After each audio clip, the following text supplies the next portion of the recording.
This scoundrel reincarnated as a mere civilian who was employed by a noble house. No one knows, and because of that, they humiliated him. But in truth, he is a great swordmaster of his time, and now he will spare no one. He trained fencing for more than 70 years, and now that he has reincarnated in an era of peace, everyone is ridiculously weak compared to him. So weak that he humiliated a high-ranking imperial guard of the noble house right in front of his master. He put the guy to sleep without him even being sleepy. The adoptive father and master of the entire castle does not even know what to say upon seeing this. Before, he was completely humiliated and was rude to people. Now he even trains his hot adoptive sister. That is because he has a lot of experience with hot sisters, with swords. He trains well in a rigorous way, even hits her. The guy has become a Sigma Chad, and she is liking it. When he was young, he helped heroes become heroes. Other sword masters, archmages, martial artists. He achieved all the fame in the world, but it was not for him. He himself considered himself unworthy and remained in the darkness. This was because he never had talent for the sword, only love for it. But at the end of his life, he ended up becoming a true master swordsman. But it was already too late for him, at least in that life. Now he has reincarnated. He is many years younger. He has no idea who the owner of this body was, nor where he is. But as he walks through the castle, he recognizes the place and thinks it is one of the territories where he served in his last life. Anyway, he needs to find out whose body he's in.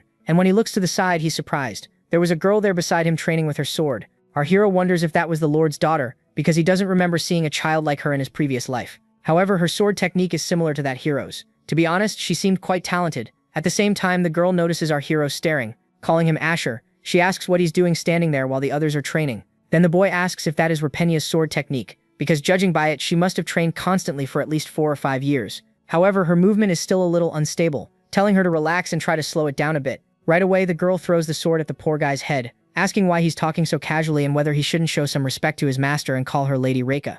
Next, Asher apologizes, thinking he had thought that girl was his sister. Right after that, Reika asks why someone who has never even held a sword is suddenly there, and also wants to know how he knows about the hero's sword technique. If you don't do it right, you're going to regret it. Then Asher thinks he can't believe he had the nerve to try teaching the lady of that castle. Then he heads toward the dummy, raising his sword, and meanwhile the girl was just watching, asking if that isn't the stance of the imperial sword technique, wanting to know when he started learning it, since it seems very different today. Asher stays silent, thinking that he's been doing this for over 70 years, and the moment he strikes at the same time, a huge explosion happens. The guy keeps thinking without stopping that having a young body is really very interesting. After all, it seems like you can do anything with a body like this, right? Right after that, the guy shatters the dummy into millions of pieces, and the girl meanwhile was just watching. The protagonist thinks he can't control himself when he's holding a sword, and then right after that he apologizes to Reika, who says it's no problem since that is the sword technique developed in the Empire.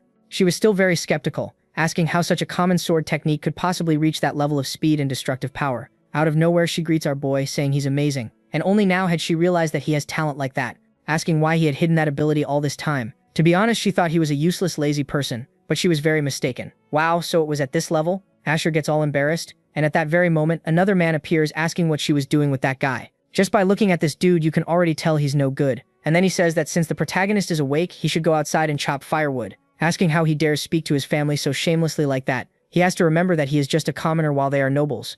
And meanwhile, Asher thinks that guy is really very rude. Looking at the protagonist's hand, the guy notices that he was holding Reika's sword. But anyway, this is the perfect moment. After all, he needed a sparring partner. Drawing his sword, he says that if he lasts 1 minute, he'll acknowledge his skill. At once, his sister asks him to stop, and then the man says that obviously he wasn't going to kill him. However, Reika says that's not the issue, and to be honest, she doesn't think he would be able to do that. Meanwhile, Asher was just watching, thinking that that guy's stance is completely wrong, wondering how a girl like Laika could have such an idiot of an older brother. At once, the two get ready, and then the fight finally begins. At the same time, a sword flies through the air, and the victory after just a few seconds is given, obviously to the protagonist, but unbelievably, he didn't want to win, thinking that losing on purpose is harder than he thought. At that very moment, a little ketchup starts coming out of the man's face, and he instantly gets furious. Then things just went downhill. My friend, I want to see how the MC is going to get out of this.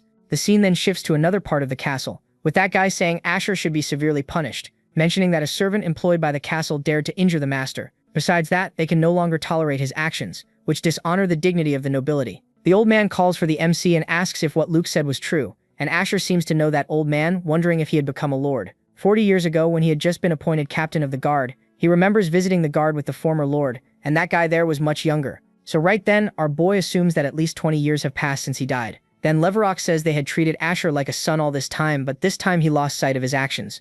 Anyway, he deserves punishment, but considering the affection they had for him, they will be more reasonable, asking him to leave the territory immediately, but the other woman says to do anything except that. However, Leverok had a short fuse, saying that he had only tolerated Asher because of her, but this time he can no longer forgive him. After all, they cannot keep showing affection to an ungrateful child who does not recognize the grace of being raised. Anyway, he should be grateful he's being expelled without any injuries. And right after that, Reika appears saying that it was her brother who was wrong. He injured himself with his own sword while charging at Asher, and Asher was only teaching him how to use a sword. And to be honest, her brother's terrible swordsmanship is the real disgrace to the nobility that really tore the guy apart. At that, of course, Leverok is surprised, asking if Asher was really teaching her swordsmanship. The girl says that Asher possesses a high level of skill that made her want to have him as her mentor, and besides that, he has changed to the point of committing himself to her training. Her brother, hearing that, is of course surprised, asking if she really wants to learn that guy's useless style. Then she says that she witnessed the boy's sword skills with her own eyes, and if they don't believe her, they should ask him to demonstrate his abilities directly. The crown simply watches everything in silence. Then he calls for the guard, asking him to test Asher's skill with a sword. His wife says that's a bit excessive, but Leverok tells her not to worry, since this is just a simple evaluation, right? Yeah, I can already tell this won't end well. Meanwhile, the old man thinks he has no idea what trick Asher used to start practicing swordsmanship, much less to bewitch Reika. But if this is some kind of joke, he's going to regret it and will definitely be killed. The two prepare for battle, and Karen thinks that this idiot actually dared to try teaching Reika. On top of that, even in front of Lady Benicia, he won't hold back, charging straight at the MC. Reika was watching everything from afar, thinking that if what she saw was right, Asher can definitely hold his own against Karen. Then the guard notices that Asher was trembling, asking if he thought using a sword would be that easy. Anyway, since they're already here, he'll teach him a lesson. Then the exchange keeps going full force, and Karen thinks that Asher hadn't even mastered the basics and was still talking about being a swordsman. Just as he imagined, he's weak and extremely arrogant, wondering to himself how he dared try to stain the great art of the sword. Asher keeps doing nothing but defending. Then Leverok says he thinks that was too much for the protagonist. Reika also wasn't understanding anything. Then Luke says this is only to be expected from the Imperial Academy's top graduate, and there's no way Asher can face him. Our boy keeps smiling, and Karen thinks that brat is pathetic, telling him to remember the difference between the two of them. At the same time, Asher says he put on a fairly interesting performance, and now he'll return the favor. Then our MC raises his sword, and with a single burst sends Karen flying. Everyone is left shocked by what they saw, and the guard was trying to understand what that was. Well, my friend, now the tables have turned, and Asher, mocking the guard, says he didn't even land it properly, and yet he still went down. However, in his head, our boy wonders why this generation is so weak, assuming it's because they were living in an era of peace. Anyway, he'll have to fix all of this by teaching military discipline. He keeps looking down at Karen, saying that he is the leader of the Templars in Arok territory, asking if he's really going to fall at the hands of a mere commoner. Then the guy, furious, charges straight at the protagonist. He tries to land a blow, but our boy dodges easily, and then punches the poor guy in the face. Everyone was watching what was happening, because the protagonist literally smashed the guard's face in. Karen couldn't stay on his feet any longer, and Asher thinks it's disgraceful. If this were back then, not only a commander like him, but even any ordinary soldier was incomparably better. Even so, countless soldiers died against the demons, unable to do anything. This time is supposed to be an era of peace, but even so, they shouldn't allow themselves to become this soft. Right after that, a bunch of soldiers rush at Asher, and Benessia asks her husband to stop this already. Then he asks the protagonist who he really is. Damn, now everything's really falling apart. After all, he isn't the Asher they know.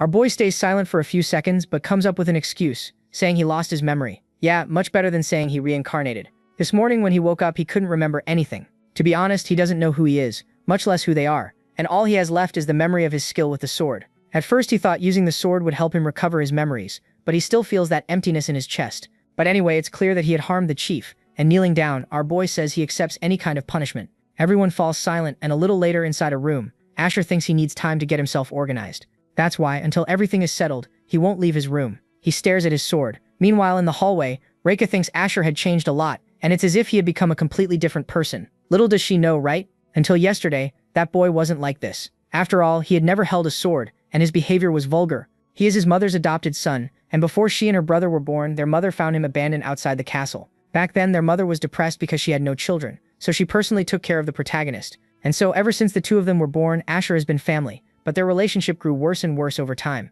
Her mother always showered Asher with love and obsession, and it even seemed like she favored him in some way. Even with all her efforts, Asher drifted away, and his behavior caused chaos on the estate. In fact, he was about to be kicked out of the castle, but because of his mother, he was allowed to stay on the condition that he work as a servant. Yeah, the guy who used to be in the MC's body was trash. He definitely was a complete idiot. But then, out of nowhere, he suddenly changed. From the way he speaks to his behavior, basically his whole personality changed completely. Besides the fact that he's acting like a master swordsman who trained for years to reach that level. Soon after, Reika knocks on the protagonist's door saying she brought him some food. She opens the door, and man, the protagonist had his sword raised. He didn't look friendly at all. Then my guy, all you can see is the food falling to the floor. Nothing good is coming from this. The poor girl was trembling in fear on the floor, and Asher, seeing that it was Reika, apologizes. He had seen a sword in the room and thought he'd practice a little. Yeah, and almost killed the girl. The two of them stay silent there, and a little later, Reika was watching the MC train a bit. He really is obsessed with the art of the sword, and then Asher calls out to her, asking what kind of person he was before he lost his memory.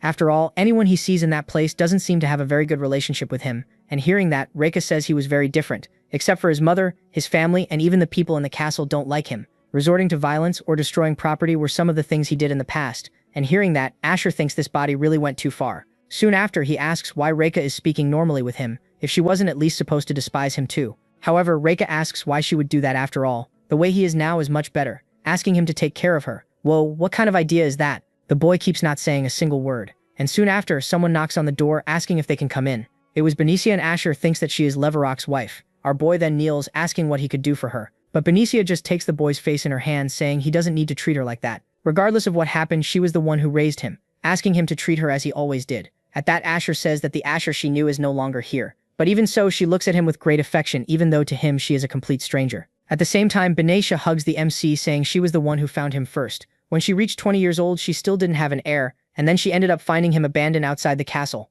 When she took him in her arms and saw the boy smile, her world changed. And despite the opposition of others, she raised him with love and care. Even if he sees her as a stranger, that's okay, since she raised and loved him as her own son. Meanwhile, Asher wonders if he can really start over by becoming someone else, thinking that these people meant nothing to his past self. A little later, in Leverok's hall, he was assuming that the MC might be a demon, but it must just be a stupid concern. That race disappeared a long time ago, and even if one existed, it has no connection to Asher. After all, he would probably infiltrate the nobles to gain more power, and there's no reason to stay in the body of a commoner. However, for a child like that to defeat a high-level knight like Karen is another matter. To make matters worse, his daughter also wanted to become his student, and soon after someone says they're having an interesting conversation. Some fully hooded guy was sitting on the window, and then the guards rush at him asking who he is. At the same time, the guy easily blocks the attack, saying he's actually not bad with a sword, mentioning that Leverok has decent soldiers. Right then, the hooded man throws the poor guy, saying that if he were a little younger, he would have managed to fight. Nobody understood what was happening, and at that very moment, Karen seems to recognize who the man was. Leverok says that 20 years have already passed, welcoming him to his home. The one who reached the title of Swordmaster called Esther Hybon. Man, isn't that the guy the MC was friends with in the past? A little later, Leverok asks where His Majesty has been. He disappeared suddenly 20 years ago, and he even thought he was dead. Then the guy says there was something he needed to investigate. He traveled to the ends of the world, and man, he didn't seem to have found anything good there. But even so, he still hadn't discovered everything. Changing the subject, he asks if there was a boy who had defeated one of Leverok's knights, and the man answers yes. Besides that, he was a commoner who had never properly studied the art of the sword. And then Hyban says he must possess exceptional talent, asking him to tell him more about it.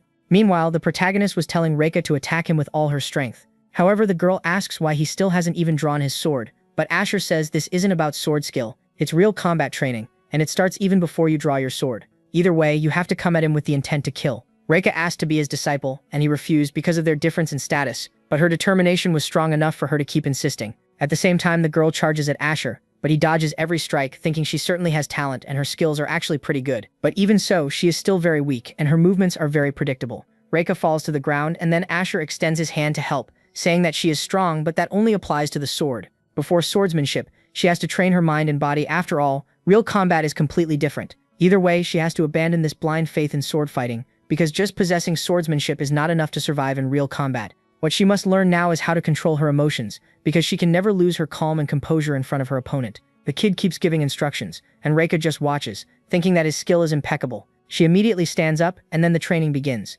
A little later, the lesson had already ended, and the poor girl was completely exhausted. He never loses, and his stamina seems monstrous. But even so, she feels like she's getting stronger. Right then, her brother shows up, asking if she was messing around with that idiot, and Reika says it was training. Luke says that being with a man isn't training, and the girl says he can think whatever he wants. The two keep arguing, and Luke says she shouldn't be learning from someone like him. At that very moment, Reika draws her sword, telling him to just shut up already. The kid immediately trembles in fear, saying that if she hits him, it won't end well for her. At that same moment, another person appears, saying there's a sister trying to hit her brother. It was Hyban, saying that it really is a rare sight. Then Leverok goes up to his daughter, saying that not even she would get away with it if she did something. Right after that, the girl looks to the side, wanting to know who that old man is. After all, somehow, it feels like there's something extraordinary about him. Luke calls him a sword master, and Reika is obviously surprised right away. There are fewer than 10 of them in the entire empire. And then Luke says he has always admired his swordsmanship, asking to become his disciple, thinking that only a sword master could truly teach him. But my friend, little does he know that the MC was also a master.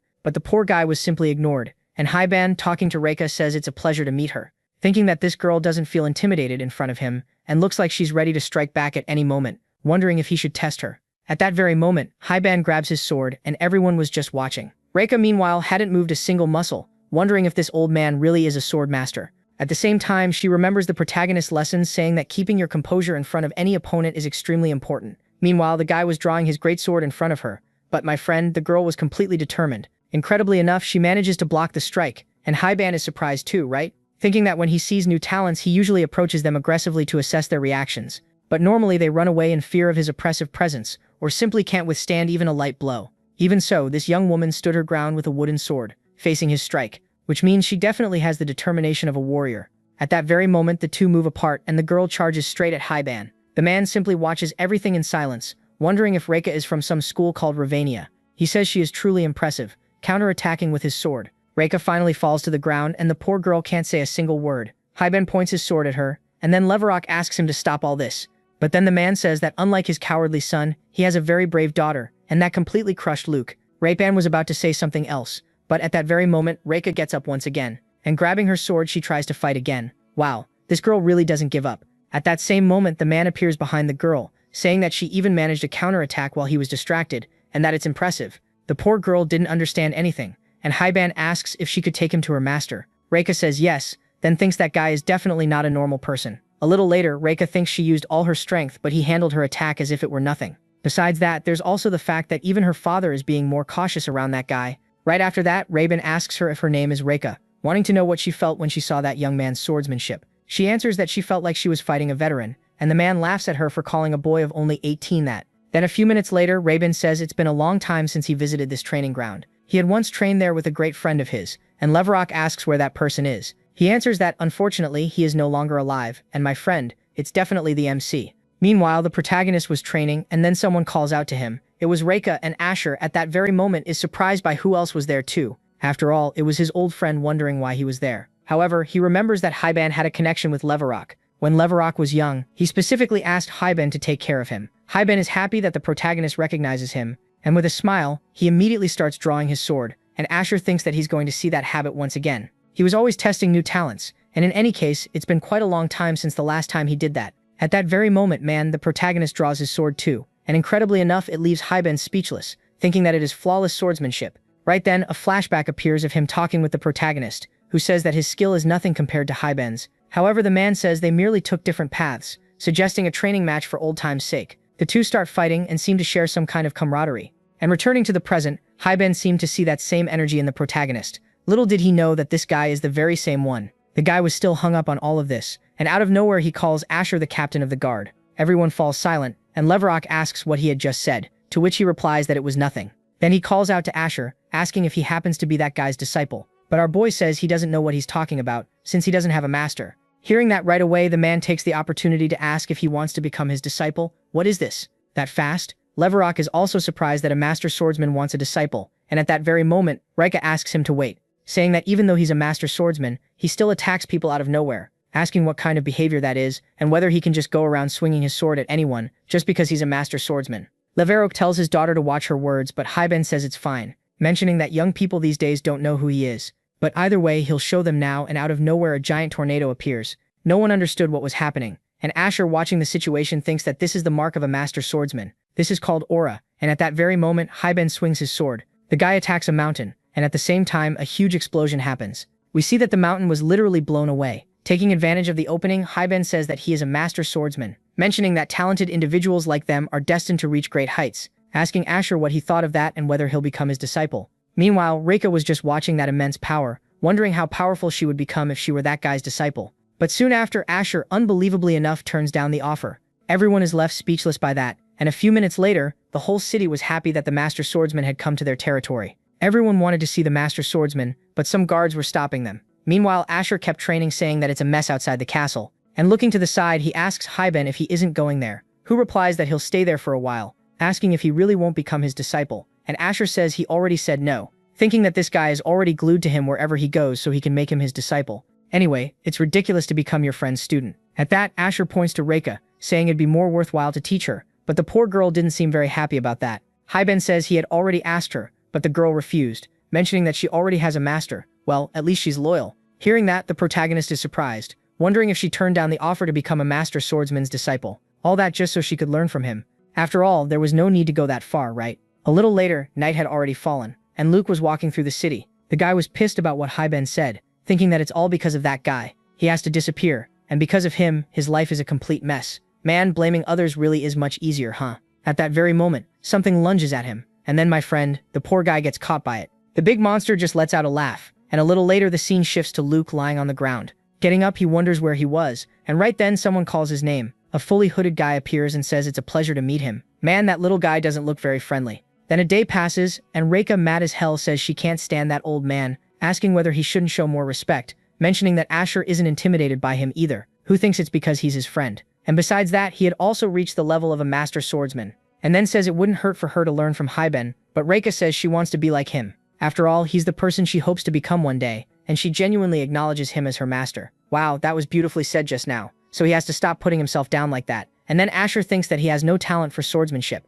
All the swordsmanship in this world was created by the heroes of the past, and all swordsmen want to learn heroic swordsmanship and surpass their human limits. However, he was different, because imperial swordsmanship is a basic and simple style that anyone can learn, created and distributed by the Empire. It was the only art that someone talentless like him could learn, and so he lived his whole life holding a sword using only that so-called imperial swordsmanship. But even so, he wanted to know why someone as talented as Reika respected him so much. But in her mind, the girl thinks that Asher had made her much stronger. Before, she wouldn't have been able to withstand that old man's pressure, and his lessons helped her significantly, thinking that he is basically her light. Hold on, my friend, that's a bit much. Right then, Hyben appears asking if it's a lover's quarrel. Well, look at that, the old man with the bad jokes. The protagonist asks him not to be ridiculous, and looking at Hyben's hand asks what that was, who replies that it's just a gift for him.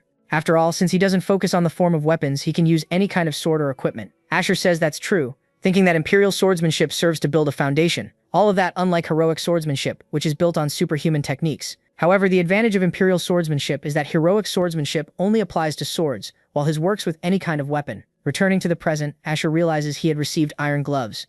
Hyben says it's not just a gauntlet, because there's something much more interesting about it, asking him to put strength into his arm and imagine any weapon. Asher does what he asked, and man, a dagger appears instantly. Hyben says this is extremely useful, and Asher asks if this is magic by any chance, who replies that this is spatial magic for storing weapons, and to put something inside, you just have to imagine yourself doing it. Keep in mind that only weapons can be stored, and Asher says it would be useful for him, but useless for swordsmen who are too fixated on the form of their weapons, asking why he created this, and Hyben says he didn't make it for him. Actually, he had made one for that friend, even though he died before receiving it. Reika asks if it's that guy from 20 years ago he mentioned before, and Hyben says yes, because he also used imperial swordsmanship, and even though they followed different paths, honestly, he liked that guy a lot. He accepted his lack of talent, didn't give up, and simply followed his own path. Hearing that, Asher thinks he thought someone without talent would have no value at all to the heroes, but who would have thought he cared enough to make something like this? Right after that, Hyben tells Asher that he looks a lot like his friend, and that his behavior and even the way he talks are the same. His posture and swordsmanship are exactly the same too, and to be honest, he ended up feeling jealous, asking once again if he'll become his disciple. Hearing that, the protagonist smiles and then says he'll accept, but even so, it'll only be temporary. Anyway, they should duel now, and without wasting time, Hyben draws his sword as well. Now things are really about to get serious. Reika thinks Asher seems satisfied with the gift, and on top of that, he gained a master with an incredible reputation. The fight between the two keeps going, and then the scene shifts to that hooded man from before, saying there was a rumor that a sword master was in that place, so he came to take a look. Luke asks who he is, and he replies that he's from the Assassin Guild Motorola, and came to ask the Lord's son for permission to establish themselves there. Hearing that, Luke thinks he's heard that name before, because it's the biggest assassin guild that appeared 50 years ago. Wondering why they would be in a territory like this, but there must be a way for them to help each other in this situation, right? Saying that he allows them to stay, but on the condition that they accept his offer. Man, I can already tell this won't lead to anything good. At that, the guy smiles and then asks him to tell him more about it, and Luke, without hesitating, orders him to kill the protagonist. Look at that, I knew it, man. Hearing that, the assassin just laughs, and meanwhile the protagonist's fight was going on. Neither of them was willing to admit defeat, and Asher charges at Hyben, landing an attack. However, of course, it wouldn't be enough to affect the swordmaster, who thinks Asher's skill is comparable to his own, saying that his movements are close to perfection, and Asher says that's what he has to offer. At the same time, Hyben throws the protagonist, however the boy quickly regains his footing. And then the man says it's a shame that besides imperial swordsmanship, he doesn't seem to have talent for heroic swordsmanship. He stares at Asher, and right after that he grabs one of the daggers, saying that it seems he adapted to using tools, and Asher says that's why he needs to make good use of these tricks. With that, the days pass, and Asher continues training with Hyben, but of course he was still teaching Reika too. The boy says that woman has much more talent than he does, and Hyben says his personality is just like that guy's, just like him. He only learned imperial swordsmanship, and he was someone who only worried because he thought he had no talent, even though he thought he had no talent. To be honest, Now he doesn't even know what that would mean. At that very moment, Asher is surprised, unable to believe Hyben said that. Hyben is a man people believe was blessed with talent, and who would have thought that arrogant guy would change his values in just a few years. Wondering what really could have happened. Right after that, Reika appears there, and she was pretty well dressed, huh? At that, she says they have a guest from the Empire, and Hyben apparently was already expecting them, calling them a troublesome little group. A little later, a bunch of soldiers were kneeling before Hyben, asking him to return to the capital. Hyben says he expected the captain of the guard's successor to show up, and then the other soldier says he's busy with other matters. At that, the man ends up accepting and says he was already planning to. Anyway, but in any case, they'll only go tomorrow since it's late today, right? With everything settled, Hyben says it was good to see Leverok again after so long. Besides that, it was a pleasure meeting Reika, and I'm sure you'll see each other again someday. All of this despite not knowing which path he will take. Hearing that, Reika is left speechless, and then a flashback appears, with the protagonist in his original body, training. Suddenly someone appears saying he has no talent, asking if it wouldn't be better to find another job, and Asher says he does this because he wants to. If he had planned to fall because of a lack of talent, he would have given up long ago, so she just needs to stop watching and leave already. That girl there is named Lafania, who then says she has some advice for him, mentioning that he won't achieve anything and that his talent is pathetic to that extent. Seriously, why go that far? He will return to the land as a third-rate swordsman, and at best that would be his future. At that very moment, the protagonist wakes up realizing it was just a dream. But even so, it was a dream from his past life, and he feels disgusted just thinking about it. Lafania is the youngest swordmaster to ever exist, and she said he would never achieve anything. However, he became a master swordsman at the end of his life, and was even teaching a girl who has the potential to become his successor. Thinking that she was definitely wrong, and at that very moment, Hyben appears asking if he's training at this hour. He replies that he had a nightmare and couldn't sleep, and then Hyben says he's awake because he's leaving for the Empire at dawn. They won't see each other for a while, so they should make the most of the moment. Out of nowhere, Hyben changes his expression, saying that he has been traveling the world for the last 20 years to find contradictions and see how the world has changed. But after meeting him, he thinks he has discovered what he wanted. Right away, the protagonist is on alert, wondering what this bloodlust is about. Hyben draws his sword, striking in the protagonist's direction. However, the attack was not aimed at him, but behind him. Several monsters are defeated, and the MC was surprised by what had happened. Then Hyben says that this is the truth he discovered, after traveling for 20 years. To make it easier to understand, those things are demons.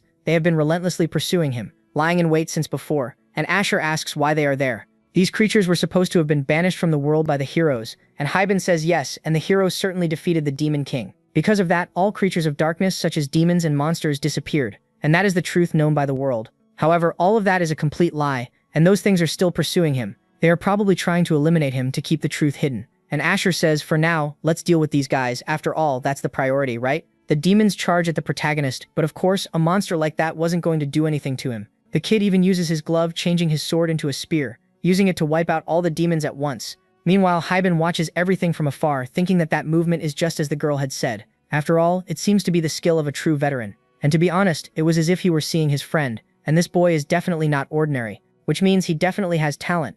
And so, time passes, and the two had finally finished off all the demons. Then Hyben says he had suspected that Asher might also be one of them. He thought he might be a demon imitating a child's appearance after consuming Jinwoo's memories, and hearing that, Asher asks if he was referring to a mimic. He replies that that's exactly it, but demons cannot copy the swordsmanship of a human who has reached that level, and he is definitely a human who reminds him of his late friend. In any case, he is going to the Empire to reveal the truth and warn them of the imminent danger, and after that, he needs to look for the missing hero. Even so, he hoped they could meet again someday. And next time, he definitely wants to have a long conversation with him. Then time passes, and Asher was just chilling, lying on his bed, wondering if that guy had really failed to defeat the Demon King. When the world was burning because of the Demon King's arrival, he appeared like a comet that drove everything back. He was extremely powerful, as if he were a hero straight out of a fairy tale. But just like Hyben, he disappeared 20 years ago, abandoning the lands and the people he ruled, wondering where the hero could have gone. If he failed to defeat the Demon King, there's no way to explain the peace the world has enjoyed all this time. But regardless of what is happening, his duty remains the same.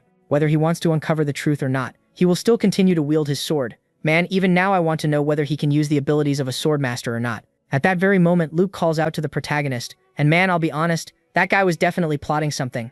A little later, somewhere, a hooded figure asks if the leaders really need to accompany him, and the man says that guy is a disciple of the master swordsman. The hooded figure says he's just a boy, and to make matters worse, he only knows imperial swordsmanship, but the bearded man says that young man is dangerous because he is different, asking him to remember when their organization revealed itself to the world, because the one who brought it to the brink of destruction was also someone who learned imperial swordsmanship. But then the guy says it was because your organization was weak, but now it's very different, not to mention that he'll definitely fall by your hands, mentioning that, as the one who carries the hero's legacy, he won't be defeated by something as inferior as imperial swordsmanship. Hearing that, the little bearded guy falls silent, and then the scene shifts once again to another place. The protagonist was looking at a paper Luke had handed him, asking to meet in that alley. Our boy definitely knows things are going to get ugly there, but he's still going along with it, right? And upon entering the place, he asks why they simply didn't show up.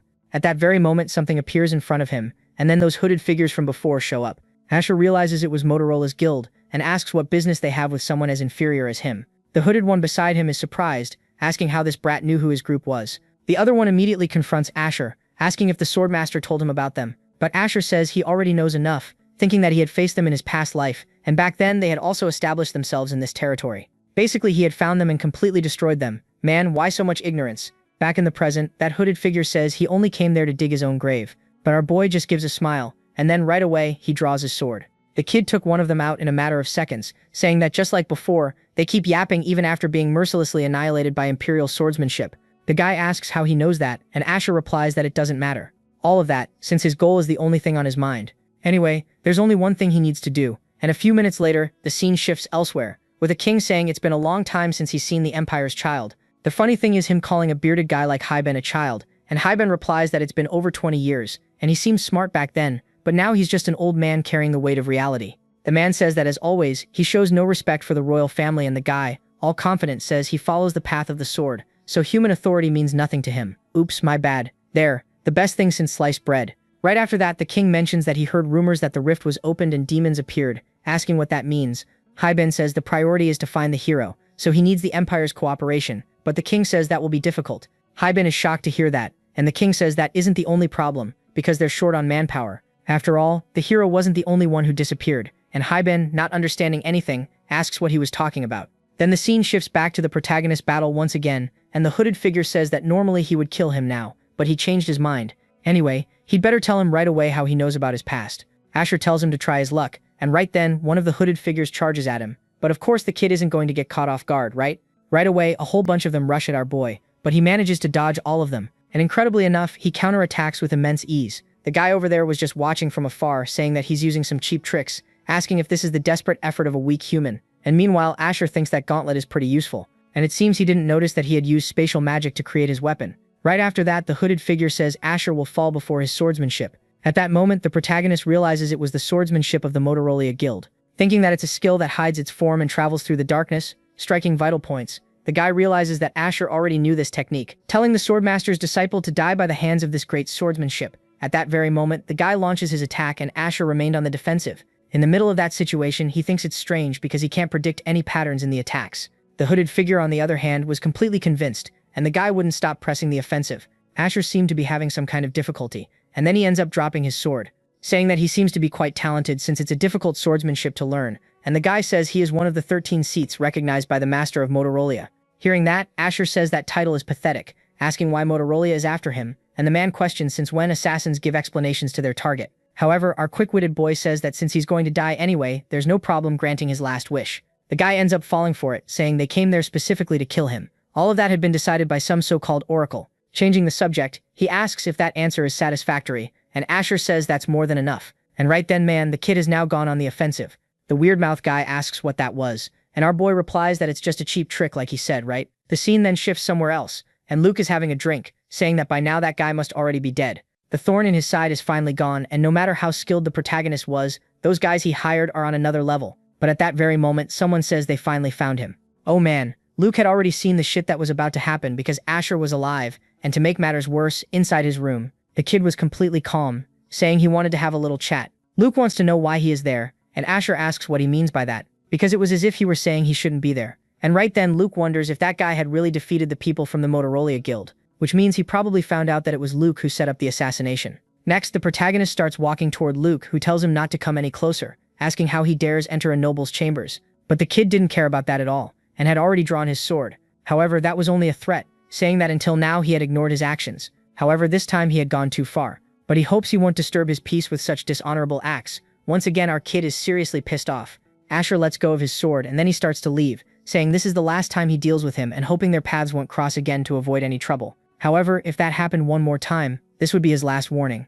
Luke kept listening to all of that in silence, and man, that little buddy there didn't seem to be doing very well. A little later, the scene shifts to that guild from earlier, and a hooded man says there had been a failure. The bearded man says he had already expected that since they were defeated once again by Imperial swordsmanship, just like before. No matter how he thinks about it, he wants to know who that boy really is. At that very moment, someone appears there laughing, asking if he really thinks that boy has a connection to the former captain of the guard, all just because he used imperial swordsmanship. Either way, he couldn't believe the infamous Motorola Guild failed to deal with a single child. The old man says his past experiences with imperial swordsmanship were not pleasant, and the hooded man says they were simply outmatched because of his lack of skill. Either way, he will deal with the kid personally, with the great power of the god Marunia. A little later, in the city, a bunch of people were gathered. Apparently, an assassin had threatened young Master Luke and entered the village. Besides that, the rumors say the one who took down the bandits was that idiot Asher. Even so, they don't believe he became the Swordmaster's disciple, and there's no way a troublemaker like him could have changed in such a short time. A few minutes later, the scene shifts to Leverock's hall, and Karen says the entire village could have been destroyed. Leverock, furious, says Luke had caused a huge mess, asking where he was now. The guard says he still hasn't left his room, and Leverock says that's fine, because he needs to reflect on his actions. Anyway, he wants to know how the village is doing, and the guard states that things have calmed down and everything is gradually stabilizing. Besides that, it seems their opinion of the protagonist is getting better and better. At that, Leverock reflects that he should show his gratitude to Asher, but Karan says he wants to know Asher's true identity, asking whether someone's personality and strength can really change so drastically. And Leverock says Master Hyban guaranteed that Asher is not a demon. However, he is still dangerous, because if he used his powers for evil, he would be capable of destroying Arak territory easily. Even so, he fought for them and ended up saving the village, and because of that, they need to make sure whether Asher is really on their side or if he has ulterior motives. Anyway, an opportunity to verify that has appeared. In short, they need to observe how Asher will react from now on. Karen asks what he was talking about, and then the scene shifts to the MC deep in thought. Suddenly a flashback appears with him telling the hooded man to tell the whole truth, asking why his god wanted him dead. The guy says they don't know the reason and only follow orders, because the oracle told them to kill him, and only act after gathering information that he was in that village. Asher says it seems they plan to use Luke to establish themselves there, and the man says that's exactly it, asking if he will spare him because he had told the whole truth. However, our boy had never said that, right? And then the scene shifts back to the present, the protagonist wondering what they could be plotting. Motorola is a cult that worships the god Marunia, and the leader who holds the position of honored seat receives great power from that god. They expanded their influence using that god's power, but he defeated them in the past, wondering why they had appeared again, even supposing that this god might know about his reincarnation. Anyway, he will have to go directly to the capital. After all, someone there might know something about the secret of his reincarnation. At that very moment, someone knocks on the door, and it was Reika. The girl didn't seem very happy, and then she says she received a proposal for an arranged marriage. What is this, all of a sudden? At the same time, a flashback appears with Reika saying she still isn't ready to get married, and her father says he understands how she feels. Even so, there is no other choice, because she knows who the person on the other side is. Still, she has to meet him first, and he might end up being a good person. Returning to the present, the girl says this is nothing more than being sold off to a prestigious family. Asher says they must be pretty powerful, and she replies that it's the Count of Belaturia. Our boy seems to recognize that place, wondering if they're really doing an arranged marriage like this. That guy is one of the ancient heroes and the current lord of Belaturia, named Valbarka Belaturia. They had some kind of connection in his past life, and he personally wasn't that powerful or well known, but he was a virtuous man who ruled his territory well. Asher asks if the lord proposed to her, and the girl says of course not, it was his son. The lord has more than 50 wives, and just thinking about marrying a guy like that gives her the creeps. Asher thinks Valbarka must be pretty old by now, but even so, he wants to know why his son would be involved in an arranged marriage. Suddenly, a flashback appears with someone saying that is his son. His name is Boros, and the protagonist says he has a brave son. Changing the subject, what happened is that marriage proposals have already started circulating among families and nobles, but Valbarka says he plans to have his son marry someone he loves, whether she's a commoner or not. Back in the present, Asher thinks Valbarka isn't a typical aristocrat, because he was very humble, and even someone like him succumbed to the reality of nobility. At that, Reika says she heard the rumors, asking if he dealt alone with the assassin organization that invaded the territory. She says she wants to be as strong as him, and the MC says she's very talented, so it's a shame to see her leave. At that very moment, she stares at Asher, mentioning that she has one last favor to ask. A little later, Asher was holding a sword, asking if they were really going to have one last duel. Reika says yes, because after this, she won't be able to hold a sword anymore. But before that, she wanted to have her final fight, asking him not to hold back. She charges at Asher, and then their final training begins. A little later, the fight was already over, and of course, Asher won. Right after that, another person appears, and the one there was Benessia, the girl's mother. She takes her daughter's hand, and Reika asks why her mother looks sadder than she does. She also had an arranged marriage, so it's fine, but her mother says she already knew her father beforehand. But Reika hasn't met that person even once, and she says it shouldn't be a problem since he's from the family of heroes, and forming ties with them could be beneficial. Suddenly, Benessia speaks to the protagonist, saying she has a favor to ask, asking him to look after her daughter when she goes to present herself in his territory. She'll need someone to talk to in an unfamiliar place, and besides, he's the person closest to her. Hearing that, Asher accepts the request. thinking that he wanted to meet Valbarka anyway, because he wants to know how much he has changed. At that, time passes, and Asher and Reika were already heading toward the capital. The girl, however, didn't seem very happy, asking why her father had brought Karen along too. But then the guard says those are simply the Lord's orders. A flashback then appears with Leverok telling him to keep an eye on Asher. After all, maybe his real target had been Reika this whole time, which means he probably could have hidden his motives and planned this all along. After all, Asher wouldn't risk his life for a territory that had always hated him. The only person who truly acknowledged him and stayed by his side was Reika, and if she leaves, the boy might reveal his true hostility toward them. Either way, they'll just observe Asher's actions and discover his true intentions. Watching the situation, the guard thinks all of this was just a scheme to win Miss Rika's affection, and meanwhile, Asher thinks Leverok probably still doubts him. The guard was also pissed off, thinking that if the MC tries anything funny, he'll finish him off. I think this guy forgot the beating he took earlier. Next, Rika asks how much longer until they arrive, since they can't be that far away, right? The guard says they've already entered the Count's territory, so it should take half a day.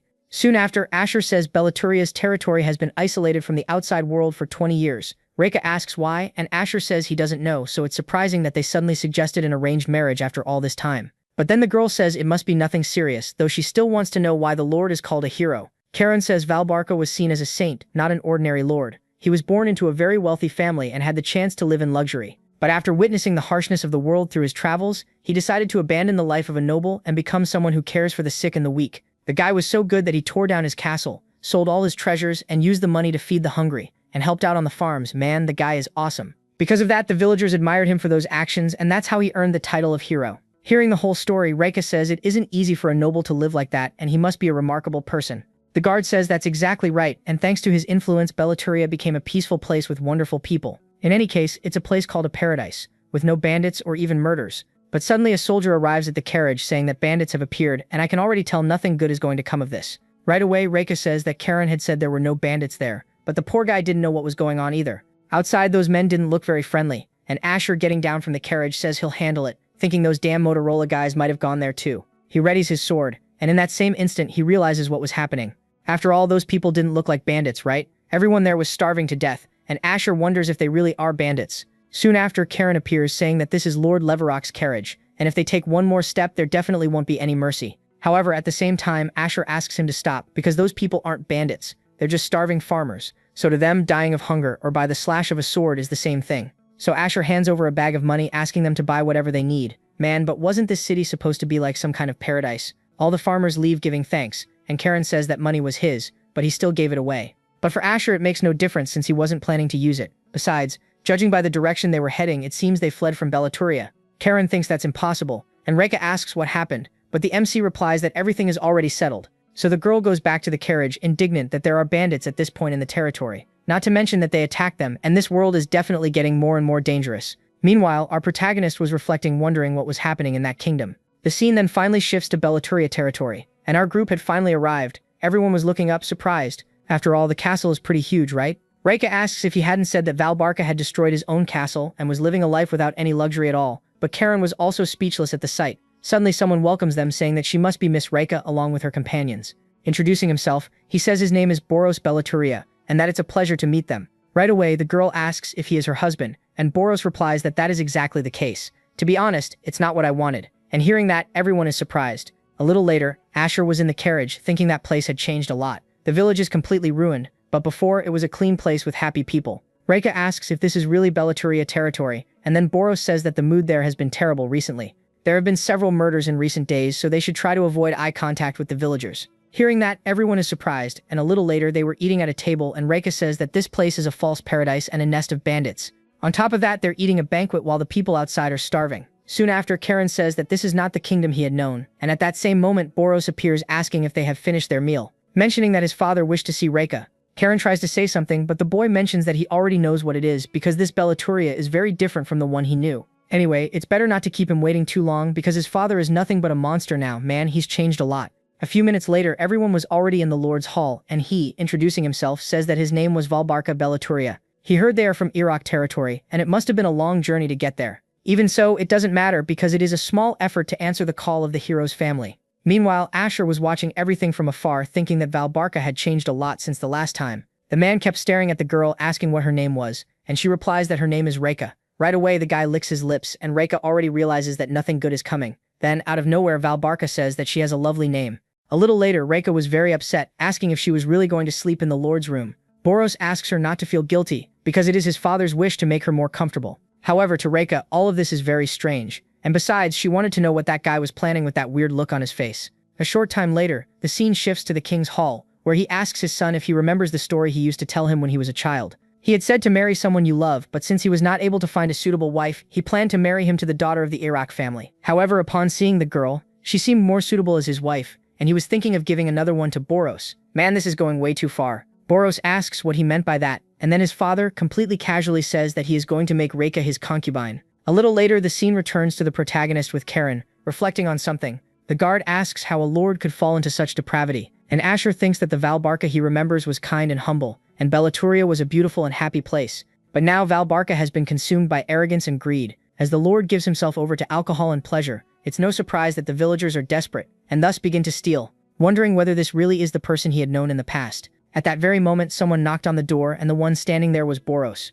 mentioning that he had something to say. And a little later, Karen was furious, asking what had been said, wanting to know if Lord Valbarca was really going to marry Miss Reika. Boros says that's exactly it, and his marriage was annulled and his father will marry in his place. But even so, Karen still couldn't accept any of it. Without wasting any time, he immediately starts leaving the room, saying that he's going to bring Miss Reika back since he can't bear to see her being used. Our boy tries to stop him, but then Boros says it's fine. He is a loyal knight, so of course he understands his feelings, stating that from the very beginning he must never have wanted to see a political marriage. With exceptional talent in swordsmanship, he probably wanted Reika to follow the path of the sword. Surprised, Asher asks how he knows all that, and he replies that he has an information network and is well aware of the situation in the territory of Iraq. His father isolated the territory to prevent information from leaking out, and then hired an organization to obtain everything. He knows very well that the Lord did not sell his daughter into a political marriage for personal gain, but because her family comes from a powerful hero, so there was no way to refuse, right? All that even though that hero no longer existed now. His father ordered that Miss Reika stay in his room, which worried him, so he had her stay in the annex instead.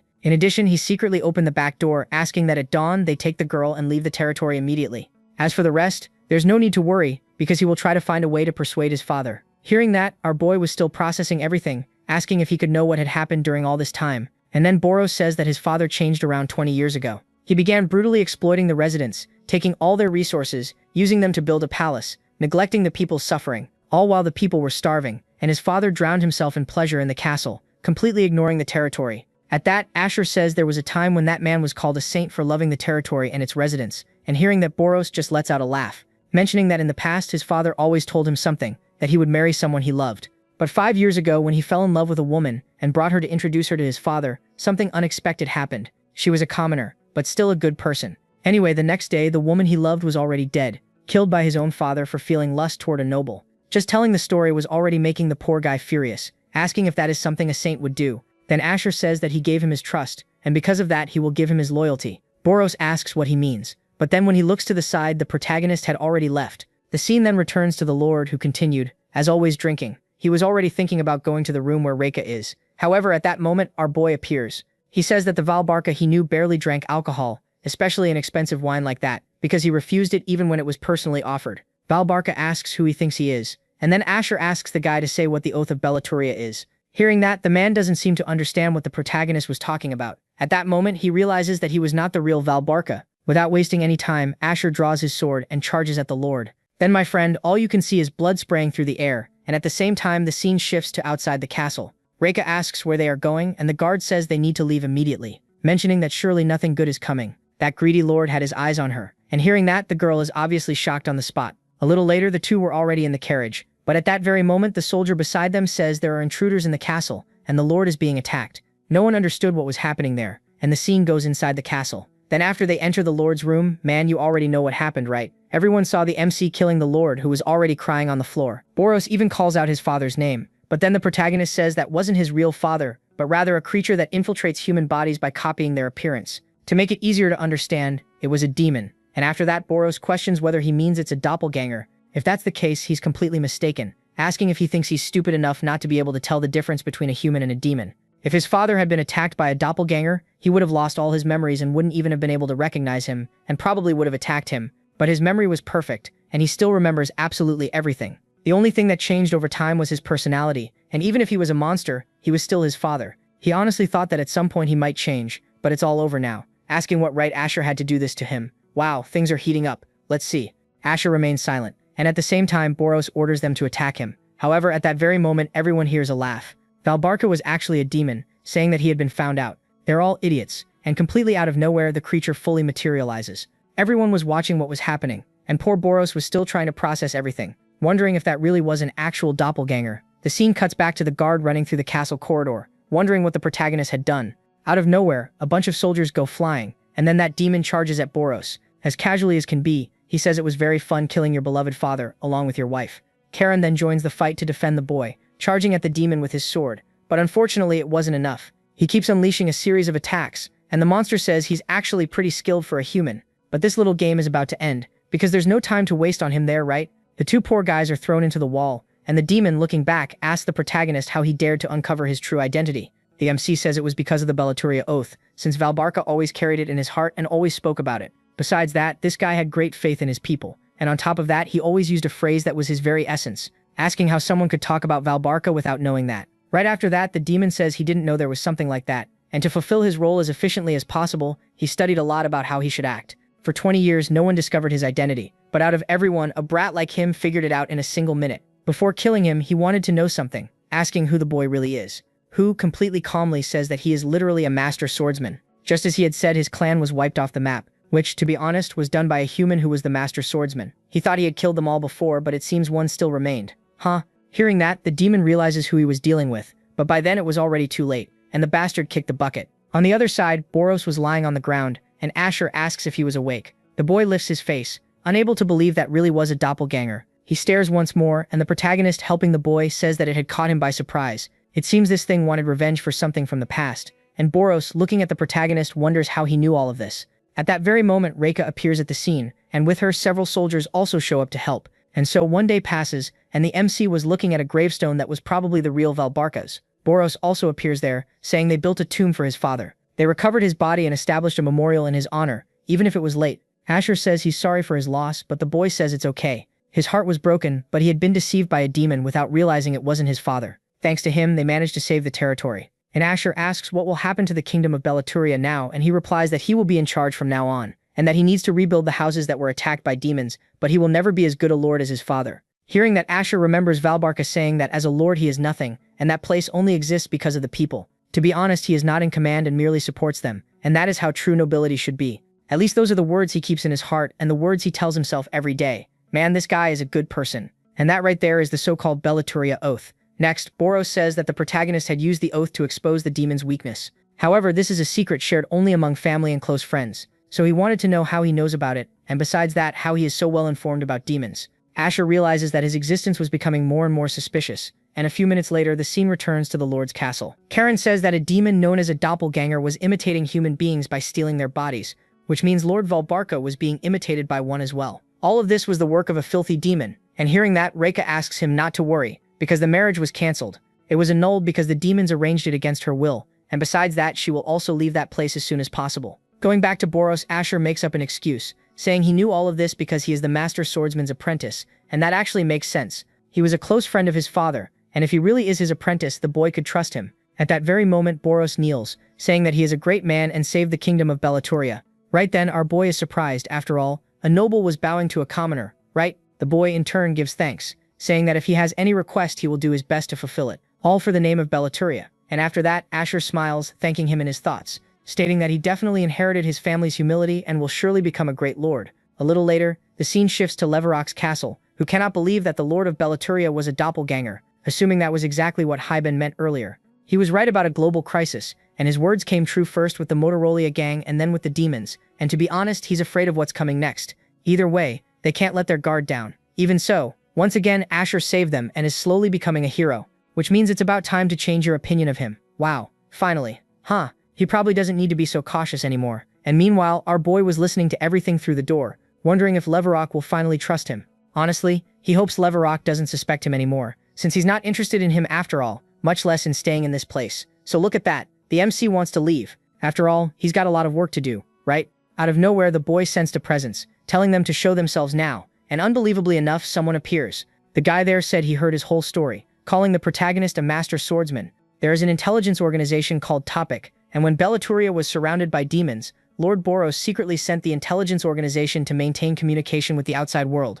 A flashback then appears, and Asher says he would like authorization to hire them, and Boros agrees since he no longer needs them. Anyway, he wanted to know why he needed them, and the boy says it was just for personal use. Boros says he feels like there's something more to this story, but either way he'll accept it, right? The scene then returns to the present, with that long-haired guy saying his name is Kairos, and that he is the head of the intelligence organization. Our boy greets him and says he's the new employer, and then the man says he looks familiar. Anyway, he had been impressed by his performance, and to be honest, the way he killed that doppelganger with a single attack was very frightening. Asher says he didn't even notice he was watching, and the man says that as the head of an intelligence organization, he should be able to go unnoticed, right? In any case, it seemed that doppelganger knew something about him. Even so, it doesn't matter, asking what he's going to do with an intelligence organization, and whether he's going to send them to look for some nobody. Our boy says it will be the whereabouts of the heroes, because in the past those who were called heroes either disappeared or were completely corrupted. One example is Ryban and Volbarka, since they had disappeared for 20 years. Volbarka's body was stolen by a doppelganger, and the other one was being hunted by several demons.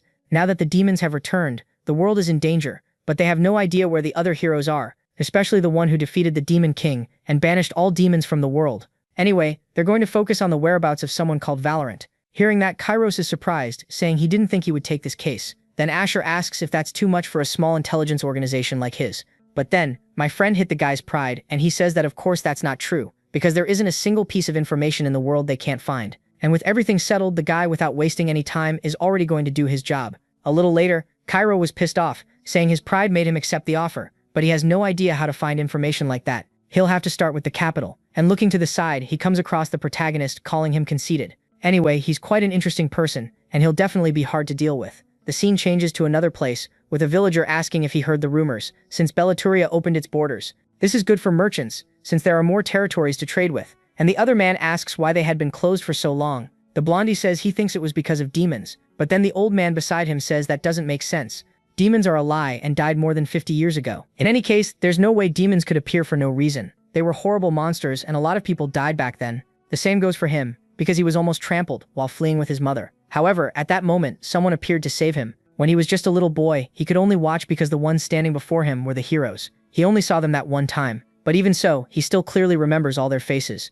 To sum it up, young people need to learn to appreciate the heroes, because without them, the world wouldn't be this peaceful. However, at that moment, a bunch of goblins suddenly appear all at once and charge at the carriage. No one understood what was happening, but by then it was already too late, right? A little later, the scene returns to the protagonist, who thinks that the beings that threaten human life have returned. The boy looks to the side, and then he sees Reika training. He calls out to her, and then says that everyone is there because of the demons, mentioning that the atmosphere is pretty tense.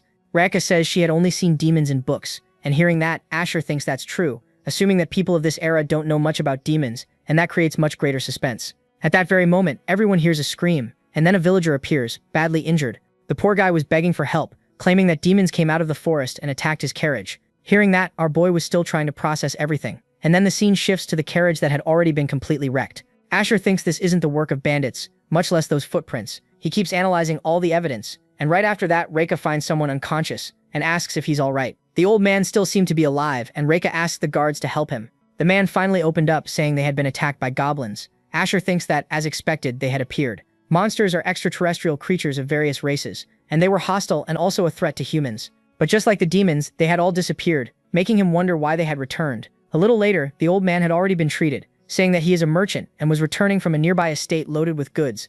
Goblins came out of the forest completely out of nowhere and attacked his carriage, stealing all the merchandise. Rika asks what goblins are, and the man says they are small monsters with green skin and pointy ears. At that, Asher joins the conversation, saying they disappeared from the world along with the demons 50 years ago. The old man is surprised that Asher knows anything about it, and our boy says he read about them in his history books. 50 years ago, the demons were killed by the heroes, along with every other being that threatened human existence. The passages to the demon realm were sealed along with the dragons, who were completely defeated. The monsters were driven far away from their domains. However, a heroine known as the Queen of the North Sea had monsters under her control in her territory. They stopped being hostile toward humans and lived in harmony with the other races. However, the monsters broke the Northern Order and are attacking humans. On top of that, with Ravinia missing, the North is in complete chaos. Right after that, Reika says that if the old man knows the goblins, he probably knows how to defeat them. But then the guy says he was too young at the time to know, and it was the adults who fought them. Besides, it was so long ago that probably not a single person alive knows that information. And so, a day passes, and Reika, while doing some shopping, says the city is in an uproar. On top of that, rumors about murderers and demons are spreading. Her father had a meeting with the vassals, and none of them seemed to know anything about goblins or monsters, much less have books with that information. To make matters worse, there's no one who has ever faced monsters, and Asher thinks they're all already dead just like his original body. Goblins are a subrace of monsters and can be difficult in groups, but they're weak overall. However, in an era where no one has any common knowledge about monsters, they are completely terrifying. Continuing to walk through the streets, Rika says the city even has a bad atmosphere, and our boy thinks it would be better to quickly get rid of anything that stood in his way. Meanwhile, the girl was looking at Asher, and right away she realizes he had something in mind. A little later, Asher was leaving his room, thinking that it was time to go find those goblins, but out of nowhere someone bumps into him. It was Rika. She says she knew he wouldn't just sit still, and asks if he's going after the goblins.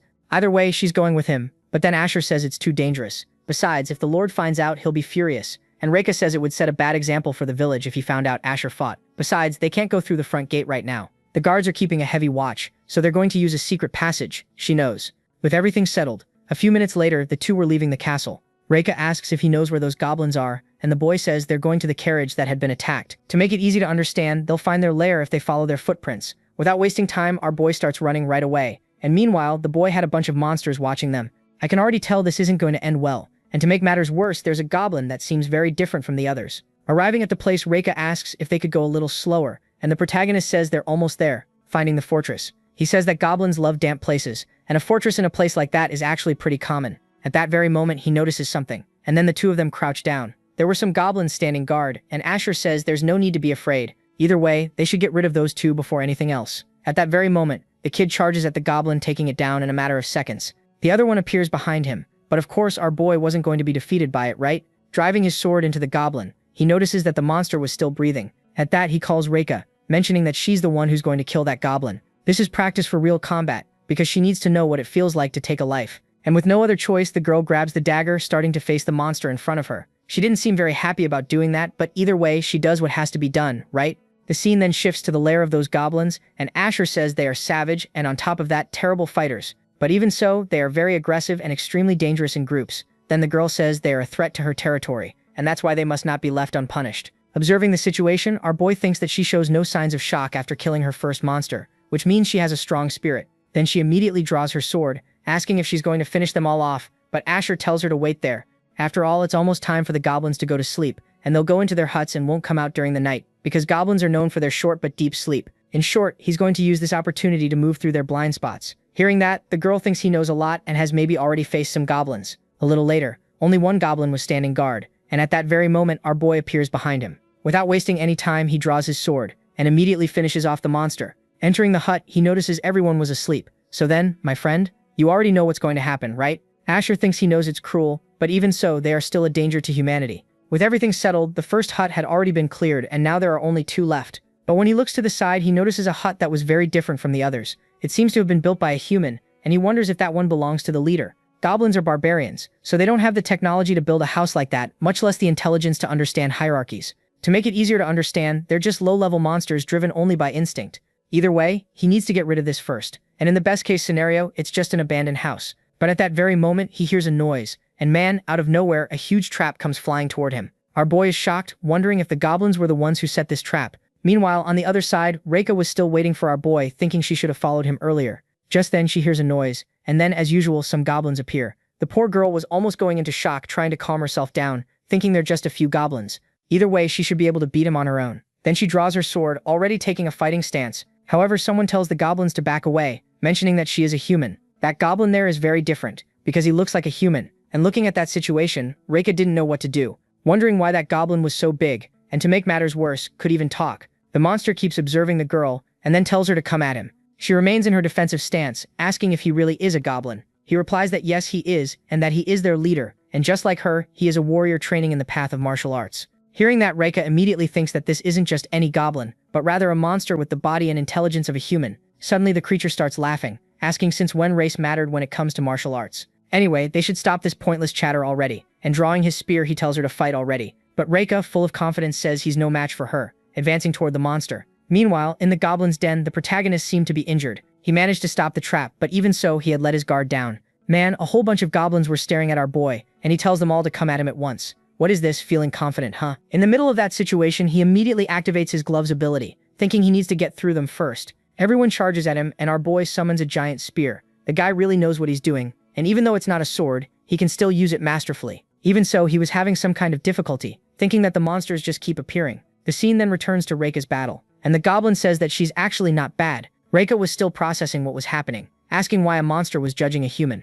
She unleashes a series of strikes with her sword, surprised that that thing is blocking her attacks so easily. At that moment, the big brute jumps, saying that she's using too much strength, and that's why her movements are so unstable. In the middle of the battle, Reika wonders if this monster is really on the same level as the protagonist. Oh no, that's pushing it too far. There's no way a goblin could know that much about swordsmanship, but now she's going to start fighting for real. Using the Ravinia sword technique. Look at that. She already activated the cheats. The leader of the goblins merely watches and then says that she too is a fraud. Neither I nor the girl understood what the goblin said, and at the same time the monster strikes with his spear, which simply breaks Reika's sword. He tells them to get this over with already, and once again charges at the girl, throwing her far away. A little later, the scene returns to Asher, who had already finished off all the goblins, saying he can't believe these monsters did all this. Goblins have the habit of coating their weapons with poison, and a small dose of it is enough to kill hundreds of humans. Since he was hit by that poison, he thinks he's going to die right there, and so he collapses unconscious to the ground. Returning to the other battle, Reika had been defeated, and the goblin was surprised that she was still alive. Honestly, that armor had saved her, and meanwhile the girl thinks she can't move. Then the monster tells her to die with honor like a human warrior. He was about to deliver the final blow, and Reika wonders if this was how she was going to be killed. The poor thing still wasn't prepared for this. But at that very moment, something hits the goblin's spear. I don't know how, but the protagonist was still alive, saying that was a close one. The goblin starts staring at our boy, and then says he's very brave, surprised that he's still alive. And Asher, surprised that this goblin can talk, says he noticed the habits of his goblins. After all, he's familiar with the trick of poisoning their weapons, and that's why he coats his own weapons with an antidote so he can survive. Wow, you could have said that earlier, huh? Anyway, that kind of preparation is essential when facing goblins. At that, the leader is surprised because the boy even knows their tactics, mentioning that he's actually pretty smart. Then Asher leans Reika against a tree, saying to leave the rest to him. Getting up, he asks if he's the leader of the goblins, and the monster replies that yes, he is, and that his name is Tarkin, and he's an aspiring martial artist. Asher thinks that's pretty interesting because he's basically a goblin with the body and mind of a human. At that, the monster says he's the one to blame for interfering in a fair duel, asking if he's ready to face the consequences. Of course, the kid was pretty confident, telling him to bring it on. And without wasting any time, the leader of the goblins does exactly that. He strikes at the protagonist, but he manages to block it. The monster keeps unleashing a flurry of attacks, and Asher thinks these aren't the attacks of a normal goblin. He doesn't rely on brute force alone, but also on movements refined through countless hours of training and practice. Anyway, it's been a very long time since the last time he faced an opponent this good, so our boy counterattacks, and the goblin is sent flying. He says this is the perfect swordsmanship he always wished for, mentioning that Asher is truly powerful. This is his lucky day because he met humans who are actually decent. In any case, they're going to start fighting seriously now, charging at the protagonist. Meanwhile, Reika was still injured, watching the whole battle from afar, thinking that the goblin's movements have no elegance at all, much less skill. But even so, the spear movements are practically perfect, and unbelievably enough, that monster resembles the protagonist. Soon after, she falls unconscious, and the goblin asks if Asher is already tired. Asher says he doesn't have time to waste talking to him right now, but the goblin says he won't let him go. However, our boy says he knows that he will, and at that very moment, the forest starts to catch fire. The goblin looks back and then realizes that his village was on fire. Asher says he has to exterminate them by whatever means necessary, and having no other choice, the goblin decides to flee the fight. After all, he can't let his people burn to death. They'll finish this another day, and they'll probably meet again soon. And so all the monsters flee, and Asher, approaching Reika, thinks that she fought well. After all, she was basically facing a superhuman completely on her own. Anyway, they need to return to the capital at once, to warn them that the goblins are attacking the region. A little later in the Lord's castle, Karen tells them to protect the castle. At that very moment, someone calls the guard, and it was the protagonist saying he has something to show him. And throwing a sack onto the ground, he asks him to take a look. And at that very moment, everyone is surprised by what they saw. Basically, it was a goblin, and Asher asks if it's the first time he's seen one in person. They're the ones responsible for planning to attack Arak's territory. To make it easy to understand, they'll be arriving soon, so they have to prepare for war immediately. A day passes, and Rika was still resting. She opened her eyes and then finds her father and mother in the room. Venetia asks how she's feeling, but the girl tells her not to worry. Leverok, without wasting any time, asks if it was Asher who took her out there, but then she says it's not the protagonist's fault. After all, she was the one who wanted to follow him. She went with him even after he said it was dangerous, and thanks to that, she gained combat experience and also became mentally stronger. Besides that, he also saved her when they fought the leader of the goblins, mentioning that Asher is fighting for his own life as well as for the good of the territory. And with no other choice, her father finally calms down, thinking that Reika is right. While everyone in the territory is full of fear and anguish, Asher went out and personally brought back a goblin, thinking that he's no different from a hero. And man, I don't know why, but now the soldiers are training in front of that thing. Asher was watching everything from above, and Leverok says he ordered that thing to be hung there. That way the soldiers can get rid of their fear and become more cautious. Changing the subject, he asks what he thinks of his soldiers, and Asher says they're good and will have a chance to win.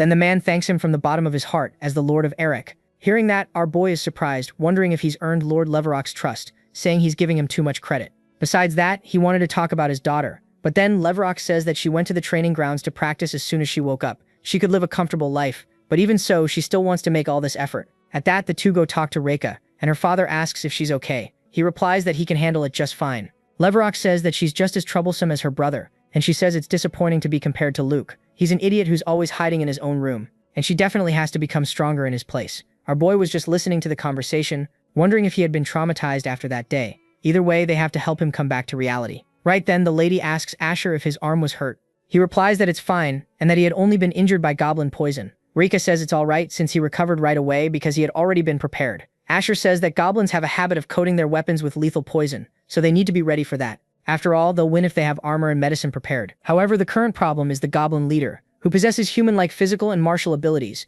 which means Asher will probably be the one to face him. Meanwhile, a bunch of goblins were gathered in a cave, and man, would you look at that, the leader is still alive. He thinks his race is naturally weak and lacking in intelligence, and that is exactly why he wants to become more powerful. He gained intelligence and physical abilities that surpass the limits of goblins, and that is why he needs to protect his race.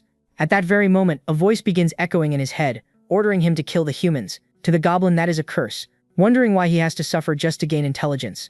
In the end, he is only a puppet following orders, but at least he managed to gain something because of it. This world is full of frauds, and it was the first time he had met a human like himself. At that, the goblin stands up, telling everyone to gather, beginning to give a speech. He says they will get rid of the humans, and shortly after that, we see all the goblins attacking the fortress. The soldiers realize that the monsters had already arrived, and Karen orders them to raise their weapons. This is their land, so they must not let those monsters attack it. The goblins begin climbing the wall, but the soldiers were prepared to defend it. Man, the fight there was brutal, and it definitely won't be over anytime soon. Leverock was also there raising his sword just for show, ordering them to stop the goblins and protect the territory of Iraq. The scene then shifts to Luke's room, and the kid, to be honest, didn't look very well.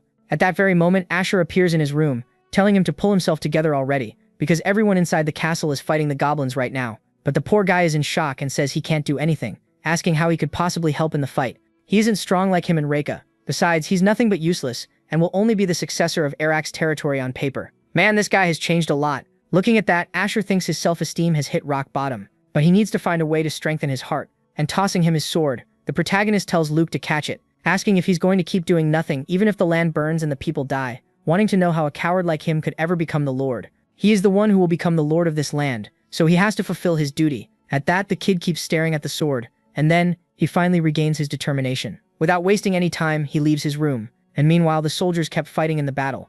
Suddenly, some goblins appear behind Karen, but then Reika shows up to save the day. She asks how the battle is going, and the guard says they definitely have the advantage. The goblins may have numbers, but their strength and coordination are poor, and the soldiers of Iraqi territory are managing to defend themselves.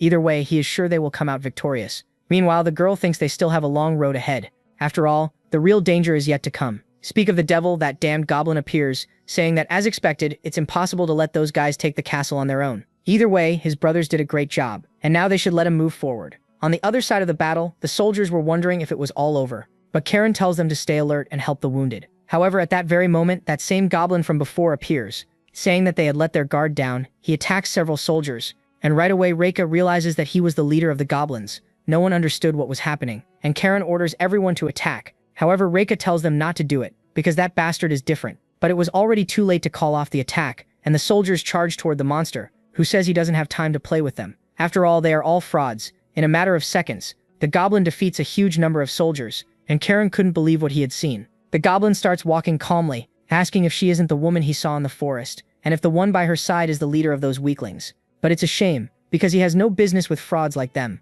ordering her to hand over that human right now. But Karen asks what he was talking about, and the leader of the goblins says it's the protagonist, because he is the true man who can wield a sword, telling them once again to bring him immediately. But Karen says that of course he won't do that. Obviously, not unless he killed him first. Reika says that goblin is dangerous, but the guard tells her not to worry because he'll handle it, thinking it's just a measly goblin that couldn't surpass a human swordsmanship. The goblin tells him to come at him with everything he's got, and then Karen does exactly that. The two clash their blades, and the guard says he's going to take his head home.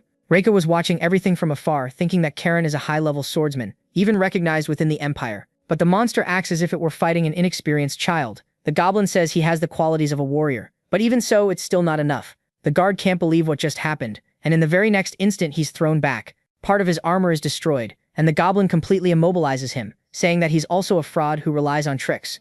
This lunatic really can't win a battle, huh? But of course Reika wasn't going to let that happen so easily. However, at that very moment, the protagonist appears, and the goblin says he was waiting for him. Asher says he feels the same way too. After all, he's not done with him yet. Our boy draws his sword, and then tells the monster to come at him with everything it's got. But the creature says human swordsmanship is no match for his. There is only one human worthy of facing him, and it is the protagonist alone. The two blades meet, and the monster says this is the true swordsmanship he had been searching for. Basically a battle of pure skill. And meanwhile, Reika was helping Karen. At that very moment, Luke appears, and the guard says it's dangerous for him to stay there and that he should go inside the castle. But the boy says he is the heir to the territory and can't just stand by. He may not be able to fight, but he will be with them on the battlefield. Changing the subject, he asks where the protagonist is, and Reika says he's facing the leader of the goblins.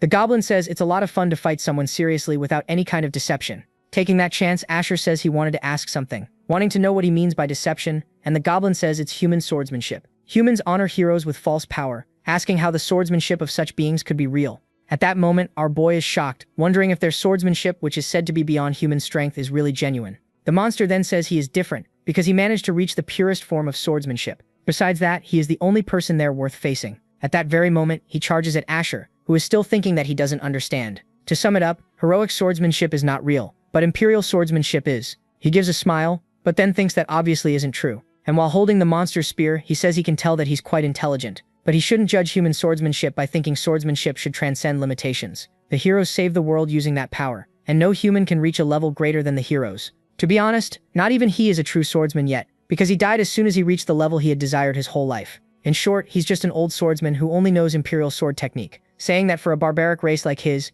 swordsmanship must seem quite advanced. However, he does not know humanity's true limits, much less how powerful they are. At that very moment, our boy lands a strike on the goblin, who ends up gravely wounded. And the kid, completely calm, says the goblin is pretty weak. The monster falls to the ground in a matter of seconds, and meanwhile, everyone was watching that from afar. However, the creature was still conscious, and after getting back up, Asher stands in front of it, saying that he would be dead if the cut had been a little deeper. But either way, he won't kill him now. After all, he will be arrested and judged for what he did. And having no other choice, the monster says he won. Now he can do whatever he wants. And then Asher says he wants to ask a question, wanting to know why he invaded them. And the creature says it's because he was ordered to. The demons were the ones who did this, and sent him to free his people to invade the humans. Asher thinks it's similar to the last demonic invasion, because even back then, some monsters attacked humans under the demon's orders. The Demon King was the one behind everything, assuming that guy really has been resurrected. Then the goblin says that, as he said, he is just a puppet controlled by a superior being. He used to be no different from any other goblin, but he was smarter than most, and because of that, he managed to improve his spear technique. Because of that, he often fought against other races to test his skills. However, that didn't change the fact that goblins are monsters at the bottom of the power hierarchy, and no matter how hard he tried, he couldn't overcome the limitations of his race. Then one day, that blessed person appeared, who was simply a high-ranking demon. He gave him intelligence and a superior body, and in return, he received orders to invade the humans. But now that he has been defeated, he has no excuse to go back there. Now he's going to see what human prisons are like, and Asher says he will be escorted there. With everything settled, the monster is finally arrested, and the soldiers are happy to have won the battle, saying that humans are superior. Reika says he is surprisingly calm, and Asher says he has already accepted defeat, thinking that for now they are safe. But with the Demon King's resurrection comes the beginning of an even greater crisis. And so a day passes, and the walls were being rebuilt, little by little. Leverrock thanks the protagonist, saying that he saved the mansion from destruction, and Asher says he only did his part as a member of it. However, the man says that's not the only thing he's grateful for, because Luke has gotten much better, and that's good news. He even volunteered to help the soldiers repair the walls. Besides that, about the goblin, Karen is keeping an eye on him. But something doesn't seem right. Asher says he has to send him to the Empire for an investigation. And then Leverrock hands him a paper and says there's a message. After the invasion of a mimic and goblins, the Empire has noticed a new crisis, which means they'll be sending someone soon. A bunch of carriages were passing through the city, and the villagers wanted to know who it was, even assuming it was Haben. However, the person inside the carriage didn't seem to be human. The scene then shifts to the protagonist's training. Reika asks if he wants her to learn imperial swordsmanship, and Asher says she doesn't practice it for some reason. However, the girl says that whenever she looks at him, she becomes convinced that imperial swordsmanship is amazing. Even so, Asher says she'll be disappointed after learning it, thinking that there were many children like her in his past life, many aspiring swordsmen who wanted to become his disciples, but he taught them only simple, repetitive sword techniques without any special skills. Because of that, many left disappointed except for a single boy, and because of that, he wonders how he's doing now. Next, Reika mentions that someone is coming from the Empire, and Asher says the Lord told him. Also, the captain of the guard is a dark elf too, and the moment he hears that, our boy is shocked. The scene changes to inside the castle, and Leverok was welcoming the group that had arrived. The girl says it's a pleasure to meet him, saying she is the captain of the guard named Irina Vasilis. Suddenly a flashback appears, with Asher looking at a place engulfed in flames. Suddenly someone calls out to him, and it was Hyban, saying that in the end they burned away their own lives. With that, the Dark Elves were completely wiped out, and Asher says they brought it on themselves. After all, a global crisis almost happened because of the Elder Elf. Anyway, your job here is done, so leave, asking them to call him if they need anything else, and Hyban tells him to return safely. A little later, our boy was walking alone through the forest, and at that very moment he hears a noise. He wonders what it could be, because it sounds like a child crying. Going deeper into the forest, then he comes across a dark elf. Judging by the clothes, she must be the elder's child, and unbelievably she managed to save her own daughter, wondering what sin she must have committed to deserve this. But surprisingly, Asher reaches out his hand, saying she could come with him if she wanted, asking what her name is. And man, wouldn't you know it, this dark elf was the girl the protagonist had saved. Returning to the present, the girl had already met up with Asher's group, and then Leverok introduces the boy, saying he is an excellent swordsman who contributed greatly to the annihilation of the goblins. Irina looks at our boy, and then says it's a pleasure to meet him. The two greet each other, and a little later, Leverok says that Asher will explain everything that has happened so far. The two were seated at the table, and Asher thinks it's very strange. After all, he's basically staring at his adopted daughter from his past life. Irina is the only surviving Dark Elf, and his adopted daughter. Long ago, the Dark Elf Elder, driven by her hatred of humans, tried to completely destroy the world. All of that by using forbidden magic to summon monsters from another dimension. But she couldn't control the wild power of those creatures, and so the Dark Elves were completely annihilated. The Elder, absorbed by the creatures, was barely stopped by the heroes, and after that, our boy burned the forest, which had been corrupted by the creature's energy. After that, he ended up adopting the orphan, and then she quietly followed him but didn't show him any more affection than necessary. To be honest, he didn't seek her love either. After all, it was humans who burned her home and killed her family, and she should have resented that. But it's almost funny that she followed the same path as him and became captain of the guard. Next, Irina calls out to the protagonist, saying that she came there at Lord Hyban's request, and since he couldn't come personally, he trusted her to come in his place. Anyway, they get straight to the point, and first of all, the Empire does not trust him. The information she needs to pass on is a crucial secret, and even if he is Hyban's disciple, it's hard to speak freely. But Asher thinks all of that is understandable. After all, a child who knows demons appears out of nowhere and defeats them. From the Empire's perspective, that must be extremely confusing. At that, Irina says that the reason Lord Hyban trusts him is because of his swordsmanship, asking him to show her that skill, and besides that, it is a request from the Empire. Hearing that, Asher remains silent, thinking that Irina should know his swordsmanship well. She was always watching him, but anyway, he's going to do what she asked. Our boy grips his sword firmly, and then a flashback appears, with Hyban saying that child reminds him of his father. Irina says she's not convinced, and Hyban says the swordsmanship and even the way he speaks are incredibly similar. If that's the case, she should see for herself what it's like, and so the scene returns to the present, and the girl thinks it's impossible for someone who resembles her late father to exist. So wow, she really does see the MC as a father figure. Asher says he's going to begin the demonstration now, and then he begins sword training. Every one of his strikes had a purpose, and the girl watches everything closely. At that moment, she notices how similar the two are,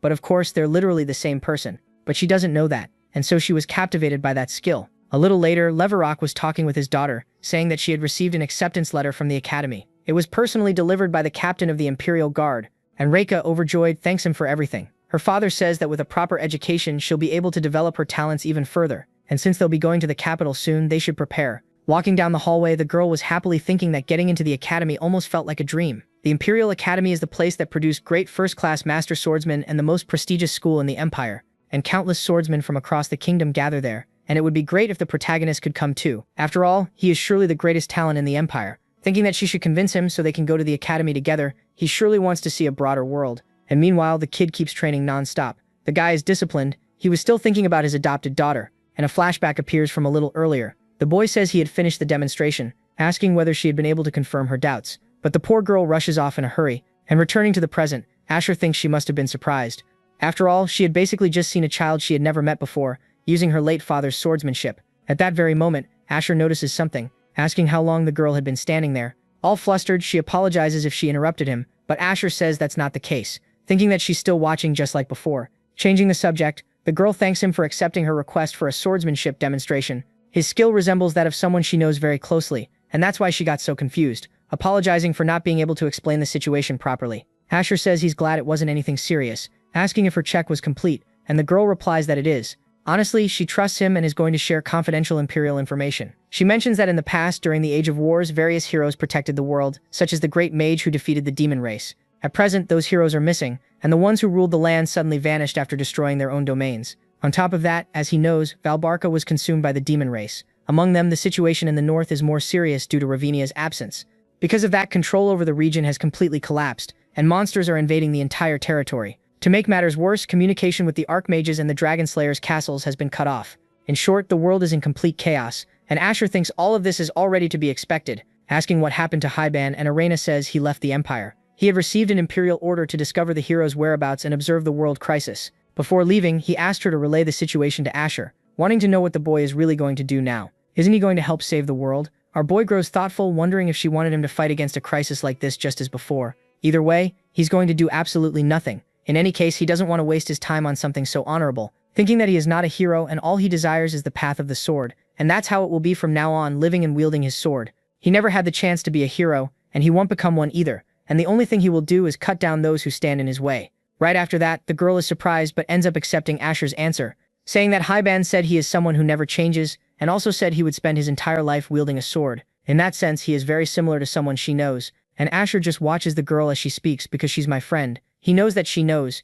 Arena asks what his plans are now, and Asher says he's going to a place called the Gate of Swords, thinking that he needs to learn the secret of his reincarnation, and if that guy is there, maybe he can answer all his questions. Arena asks why he wants to go to that place, and at that very moment, Reika calls out to the protagonist, saying that she got an acceptance letter from the Imperial Academy, so they should go together. And hearing that, the girl immediately takes advantage of the situation, saying that it sounds interesting too, asking why he doesn't accompany them to the Empire. Asher becomes deep in thought, and then he ends up accepting. After all, it might be good to spend a little more time together, because at some point he'll have to say goodbye to Reika. With everything settled, Reika was admitted to the Imperial Academy, and then a crowd gathered to bless the girl's future. It was even starting to look like a wedding, and the whole little group was gathered there. The family was there saying their goodbyes, and Levarok asks her not to worry about the territory because Karan and Luke will protect it. Man, it doesn't even seem like Luke was depressed a few chapters ago. Anyway, he hopes she becomes the Empire's greatest swordswoman. Meanwhile, Asher was wondering how the demon race had revived. A lot of questions torment his mind, so he plans to set out in search of all the answers.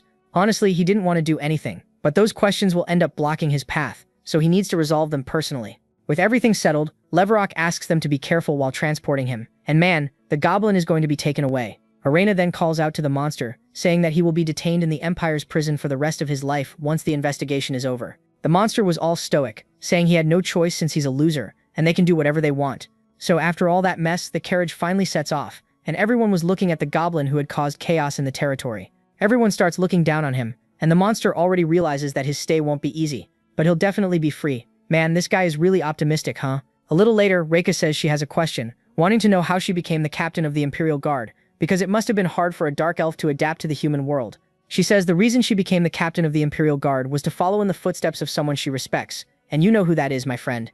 Reika asks who it would be, and she says it was the father figure who had taken care of her whole life. Dark elves always hated humans, and that was what they taught her. But after her race was completely destroyed, there was one person who approached her even though she was the only survivor, a presence without any caution or hostility at all, and he was the captain of the Imperial Guard. To sum it up, he took care of her as if she were his daughter, and although he was stern on the outside, he was very affectionate on the inside, so his self-discipline was an inspiration to her when she was a child. But unfortunately, he ended up passing away, and in any case, his image remains in her heart. Hearing that, Asher casually asks if the one she said resembles him was her father. The girl says that's exactly right, and Asher asks what aspects of him she respected. Arena grows thoughtful and then says it was his swordsmanship. Even though her father was not called a hero, he reached another level of swordsmanship by training his whole life, and she respected him for that, so she wanted to copy that aspect of her father. After following his swordsmanship, she managed to reach this position, and Asher thinks he really was an idiot. Before, he was worried because he thought she hated him, but actually she thought very highly of him. Right after that, Reika says that if that's the case, her father probably could have reincarnated, and at that very moment, someone appears asking for help, mentioning that he came from a nearby village, and that bandits are attacking and kidnapping people. Without wasting time, the protagonist gets out of the carriage, and hurriedly says he's going to check everything personally. Reika says she'll also go assess the situation, and Arena asks them to take care of that guy. And right after that, the goblin says those are demons. This isn't the work of human bandits, and maybe she can't sense it, but he can feel a familiar aura, which is probably that of demons. Anyway, it's better to be careful. Then the scene shifts to that blasted village, which, wow, was completely wrecked. Asher and Reika were looking at the situation from afar, and the girl asks who the hell would do something like that. When they look to the side, they come across some humans taking people away in a wagon. The man then looks back, but Asher cuts him down in a matter of seconds. The other bandits charge at him, and Reika asks if these guys are bandits. Asher says they're human traffickers, a criminal organization that kidnaps people and sells them to nearby continents. thinking that he dealt with them many times in his past life. After all, there are places where this kind of thing is discreetly allowed. Under imperial law, the buying and selling of humans is punishable by death, which means that if he wiped out everyone there and then, there would be no problem. Then, my friend, the kid starts cutting everyone down, and Reika, unbelievably enough, does the same too. Yeah, now it's within the law, the guys kick the bucket, and Asher finishes them all off without mercy. With that, the villagers are freed, thanking the knights. Next, Arena appears at the scene asking if they're all right, and then Asher says that the citizens there lost their homes, suggesting that they should take them to the Empire to help them. Agreeing to do that, Arena escorts the villagers, and so everything is resolved. At that very moment, someone calls Asher brother, and the boy, looking down, realizes it was just a child. The little boy thanks him for saving him, and Asher thinks that they were even trying to kidnap children, mentioning that it could have been a huge disaster, saying he only did what had to be done. At that very moment, he notices something, apparently recognizing that mark. Thinking about what he understands about that child, the scene then shifts somewhere else, and Asher says he would like to talk a little about that child, asking if a certain Lord Crocus is the Empire's master of the depths. The surprised girl asks how he knows that, and Asher says he heard it from Lord Hyban. After all, that child has his mark on his forehead, which means he is the successor to the master of the depths. This man is also known as the subterranean hero, and there is a rift to the demon realm beneath the Empire that was once an invasion route for the demons, because the waves from the demon realm can threaten the surface. The master of the depths was then tasked with sealing the rift with a magical barrier. Basically, he's the one who secretly protects the world, but he's also a hero who has to live alone underground for his entire life. Arena says that for security reasons this wasn't made public, but Lord Crocus is also one of the great heroes. He's the one who blocks the waves from the demon realm at its border with the surface, and meanwhile Goblin was listening to everything from afar, thinking he already understood everything, and the demonic energy he felt earlier came from that child. He's surely destined to live surrounded by the air of the demon realm. To be honest, it feels very nostalgic. Then the scene shifts to inside the carriage, with Arena asking what that child's name is. He replies that his name is Garen, and that he had been enjoying his vacation before the final succession ceremony for the Master of the Depths. Then he ended up stopping at that village when the traffickers captured him. Asher says he was lucky, and Reika says it'll be hard to live underground for the rest of his life doing the Master of the Depths job, but the boy says it's fine because life out here was already harder. In the past, he was an orphan and begged for alms during the day while spending the nights in the alleys, but luckily that place was the passage leading to Lord Crocos's domain, but the place was filled with energy from the demon realm, so normal people couldn't enter. After that, he ended up staying with that old man and became his disciple. And a few years later, his master offered him the position of successor to the Masters of the Depths. He had nowhere else to go and respected his master, so he ended up agreeing to become his successor. Back in the present, Reika says it must have been a difficult choice, and the boy says that when they arrive at the Empire, he'll meet his master and go through the succession ceremony. Meanwhile, our boy was deep in thought, reflecting that in their youth they had served together in Eric's territory. And honestly, he hasn't seen him since he went to the Empire to receive the succession ceremony, and he must have aged a lot, wondering if he might be able to see his old friend again. A little later, the group finally arrived at the other Empire, and the soldiers were there to welcome Arena. She says those are the villagers who were attacked by the traffickers, and asks them to prepare temporary accommodations for them. At that, Garen thanks them for everything, and then says goodbye to the group. Next, Arena calls the two of them, saying that she'll guide them to the Empire tomorrow. Anyway, she'll show them the lodgings where they'll be staying that night. A little later, Asher was in his room thinking about how it had been such a long time, thinking that this was the dormitory he stayed in when he worked for the Empire. Basically, absolutely nothing had changed, and sitting on the bed, he asks why that man still hasn't shown up. Kairos appears out of nowhere, and the protagonist says it's very easy to detect his presence. The boy just lets out a laugh, and Asher asks if he found any information on the hero's whereabouts, and the man says of course he did. And taking out a paper, he says this is a copy of the Empire's confidential documents. It contains the time when the heroes disappeared and the location of their territories. Wow, the guy is actually pretty useful. Changing the subject, he mentions that the atmosphere in the Imperial Castle is pretty ominous, mentioning that he heard the master of the underworld disappeared out of nowhere. Man, I can tell that's not good. A little later, Asher was eating and Reika says she doesn't know where Arena is. It would be nice if they could have breakfast together, but anyway, she said she would guide them to the Empire that day. At that very moment, a soldier appears, saying that his name is Kame and that he is the leader of the security squads responsible for guiding them. Reika asks if Arena isn't coming, and Kame says the captain had to leave because of some matters, so he'll guide them to the academy. Right away, Asher more or less realizes what was going on, wondering if she had gone to look for Crocus. A few minutes later, Reika was looking at the Empire's capital, saying that the place is very fancy. Big cities really are different, and Asher thinks that the reason the Empire had been so peaceful all this time was because Crocus protected the world from the demon realm. Besides that, with the succession ceremony approaching, it's impossible that he would just disappear out of nowhere, and he wonders what really happened. Soon after, Reika notices the boy's concern, but of course he says it's nothing, and Kane says he must be homesick while being in this place. Anyway, they'll be arriving at the academy very soon, and he'll make sure they're comfortable. Asher accepts it all, and thinks that somehow this isn't strange after all. It was in the Empire that he spent most of his life. A short while later, Reika says that place looks bigger than Ariake Castle, and Asher, feeling all melancholic, thinks that it's been a long time since he last saw the academy. Basically the place where Hyban and he spent their entire youth. The scene shifts to inside the academy, and the old woman there says that before she had wanted to know where Reika was from, but now she knows it's from the territory where Karen is. The girl asks if she knows the guard, and she says of course she does, since he's a first-rate swordsman produced by the academy. Besides, she thinks there's no one in the Empire capable of defeating him, since he's my partner, so how are we supposed to tell her that the MC beat the guard up? Anyway, the academy doesn't accept students without abilities, and there will be a duel as an entrance exam. Asking if she's going to participate, and Reika, without wasting any time, says of course she will. With everything settled, the old woman says she'll guide them to the duel site. Then Asher calls out to Reika, saying that he has to take care of a few things, so he'll have to leave for a while. Reika says it would be nice if he could watch the duel, but Asher says there's no way she won't pass. After everything is settled, Asher asks the guard to look after the girl, and without wasting any time, he starts to leave, thinking that he needs to find the sword gate. A few minutes later, Reika was finally at the test site, and the man says he's the professor in charge of the new students, mentioning that he won't go easy on her just because she's a noble, and before the sword, everyone is equal. If she can block his attack and land a single valid hit, she passes. The guy then raises his sword, and the old woman beside him says that he's a professor who used to be one of the Imperial Knights.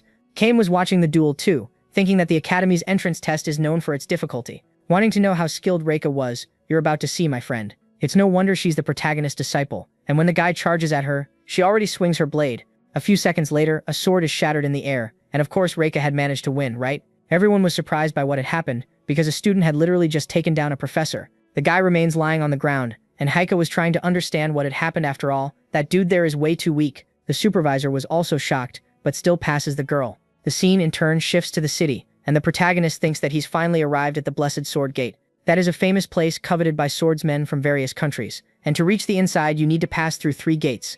Only those with a high level of swordsmanship can open them, and when one gate opens, another appears behind it. Many swordsmen tried to open them to test their skills, but so far no swordsman has managed to reach the interior. Even first-rate swordsmen barely managed to get past the first gate, and not even Hyban managed to open the last one. The space beyond the 3rd gate remains a mystery. Then the scene changes to that blessed place. Some people were trying to open the gate, and obviously that poor guy there wasn't going to manage it, right? At that very moment, Asher appears at the place, and the blonde guy asks if he's going to try to open the sword gate, and Asher, completely casually, says that's exactly what he's going to do. The other guy says it won't be easy because that one over there is the best student at Point Academy and has been trying for an hour but still hasn't managed it. Asher then places his hand on the gate, but at that very moment, unbelievably, it opens. No one could understand what was happening, and the kid just shuts the gate at once, thinking that for unknown reasons, in his past life, he easily passed through the first gate. He did the same with the second, and even opened the 3rd gate, which was a feat not even swordmasters had achieved. Thus, he reached the unknown space beyond the 3rd gate, and back then he wasn't anyone special, just an ordinary captain of the Imperial Guard.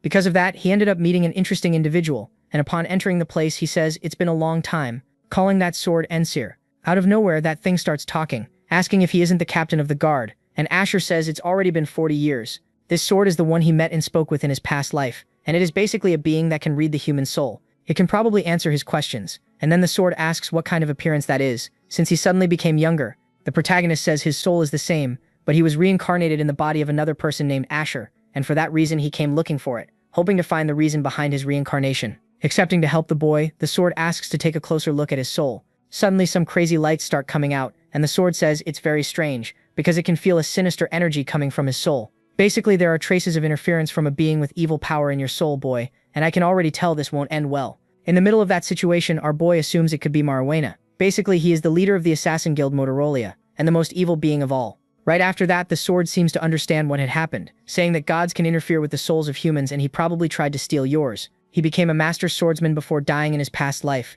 and those who reach the level of experience of a master swordsman make their aura and soul become one. But he died before achieving that, and his soul did not merge with his aura. So to Marunia, he has the soul of a master swordsman, but cannot use aura, making him an easy and highly desirable target. Hearing that, Asher says that just because his body changed, doesn't mean he'll be easily defeated by those guys. But at least that satisfied his curiosity, thinking that he has to meet that person in person. With everything settled, our boy says he's leaving, and the sword is surprised it was so quick, and Asher says that unfortunately he's very busy. He'll visit it before returning to the Empire, but the sword just asks to be pulled out of there. It's almost going crazy because it's been stuck there for decades, and Asher asks if it didn't say the same thing in the past. It had tried to be pulled out of there several times, but always ended up failing, and the sword says that now it's different, since he has become a master swordsman. With that, it ends up convincing the protagonist, who thinks he feels that the sword is lighter, very different from before. At that very moment, a glow surrounds the area, and so the sword is finally removed. A huge light envelops the whole place, and then the scene returns to the dormitories. Reika asks what Asher has been doing until now.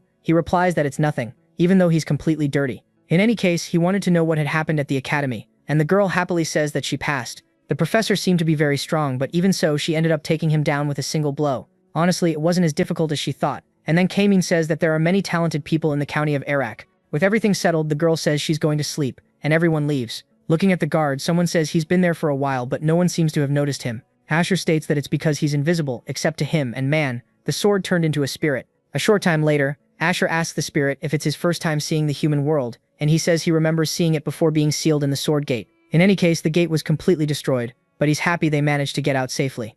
Asher says that because of that he's completely dirty, and the spirit says that at least he's fine and now finally free. Besides, before he forgets, he had felt something unpleasant. Asher says he's not wrong mentioning that beneath the Empire there is a portal that leads to the demon world. Recently, the one who protects the portal disappeared, and as a result, the barrier around it grew weaker and demonic energy began to seep into the human world. That person is a secret hero who protects the Empire, and honestly, he wanted to know where he went. But the spirit says that it's not only demonic energy he's sensing, because it's black magic and a force that could destroy this world. The scene then shifts to the castle's underground, and Arena says that the demonic energy is getting stronger and stronger, ordering them to stay alert. At that very moment, a guard is knocked out, and everyone was trying to understand what was happening. To make matters worse, a demon comes out of the portal, asking if they came for a stroll in the demon world. Returning to where Asher was, the protagonist asks if he said he had sensed the presence of black magic, and the spirit says that it's the power demons possess. Black magic is the evil force of the world's darkness, capable of bringing destruction, and someone is using that kind of thing to expand the portal and spread demonic energy. Hearing that right away, Asher thinks that if that's the case, the underground has already been overrun by demons. At that very moment, the two hear a voice, and it was Garen saying that he needs to see his master. At the same time, Asher appears at the scene asking what was happening, and the child asks him to help, because his master simply vanished. Then the protagonist explains that that boy is the successor of the Lord of the Abyss, asking if the captain of the guard was protecting that entrance, and asking him to let the two of them in. However, the young man insists that they must not do that, because only those who have trained can withstand the demonic energy. But the spirit says that he has already reached that level of training, so everything will be fine. A little while later, the scene shifts to that goblin from before, who asks if he came looking for him, and then Asher says that if he helps with this task, he'll ask the Empire to set him free. However, he has to promise never to hurt humans again, and Tarkin says that he is a warrior and swears by his honor and loyalty. Our boy then gives a smile asking for the goblin to be freed immediately. The guard thinks he can't do that without the captain's approval, but the Lord is the apprentice of the Empire's master swordsman, so in this situation, Asher is the only one they could trust. With that, Tarkin is freed, and he says that this must be the entrance to the underground, and it certainly reeks of demonic energy. While they are entering the place, Garam asks if Asher is okay, because the influence of the demonic energy is getting stronger, and it must be hard to endure. The boy says that he's fine, and the goblin states that it's only to be expected of the true swordsman, since a normal human would already be insane from this level of exposure. At that very moment, the monster notices something, asking if that on the ground isn't the elf woman. Without wasting time, our boy goes to help, asking if Arina is okay, realizing that fortunately, she wasn't seriously injured. In the middle of that situation, the girl asks what Asher was doing there, and to make matters worse, with that goblin.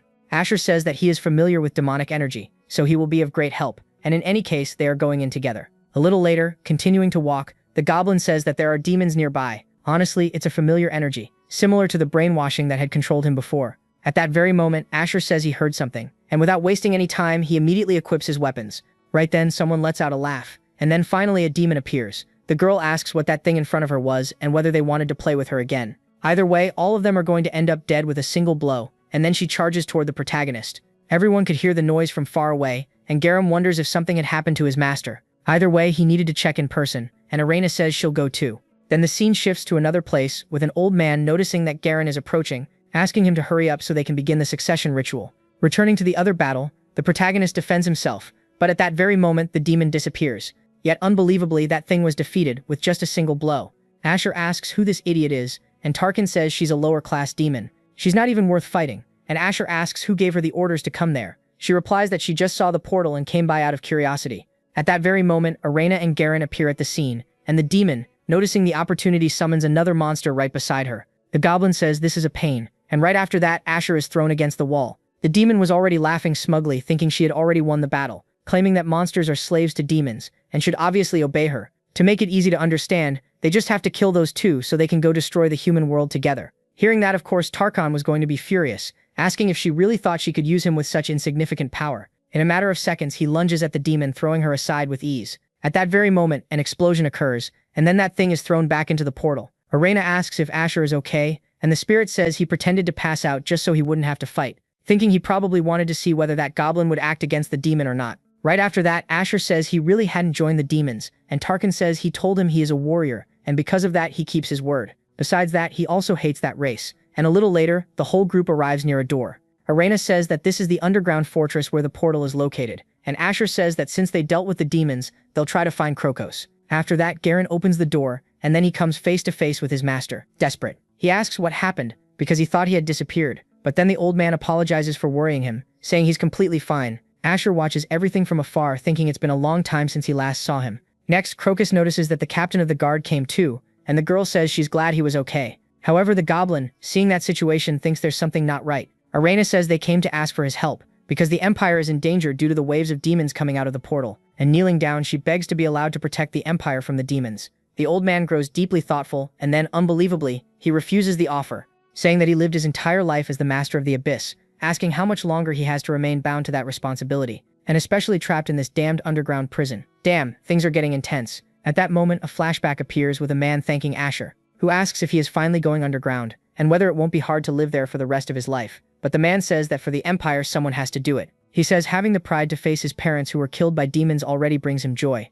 And returning to the present, our boy thinks he had really sunk too low. Changing the subject, he asks the spirit what those things were, who says they are creatures that exist on the border between the demon realm and the human realm, and are primordial beings that are the source of demons' power and bodies. In addition, that so-called hero of the depths absorb demonic forms and gain the power of black magic. The old man then orders the demons to spread out, and one of them ends up heading toward Arena. However, Tarkin protects the girl, telling her not to get distracted and to raise her sword already. That man is no longer a hero, and is nothing but a monster. Right after that, the goblin calls out to the protagonist, saying he should leave this to him and the elf, and that he should go find that child. She and the old man had simply disappeared. Then the scene shifts to another place, with the Master of the Depths saying that he is going to begin the succession ceremony. The boy asks why he's doing this, and then the old man says he's very tired. He has been trapped underground for a long time, and the position of ruler of the depths means being forever bound to the darkness. And honestly, he didn't want to pass that miserable life on to him. However, Garen asks why he calls this job miserable, because he decided to become his successor because he respected him. The old man says he understands his point.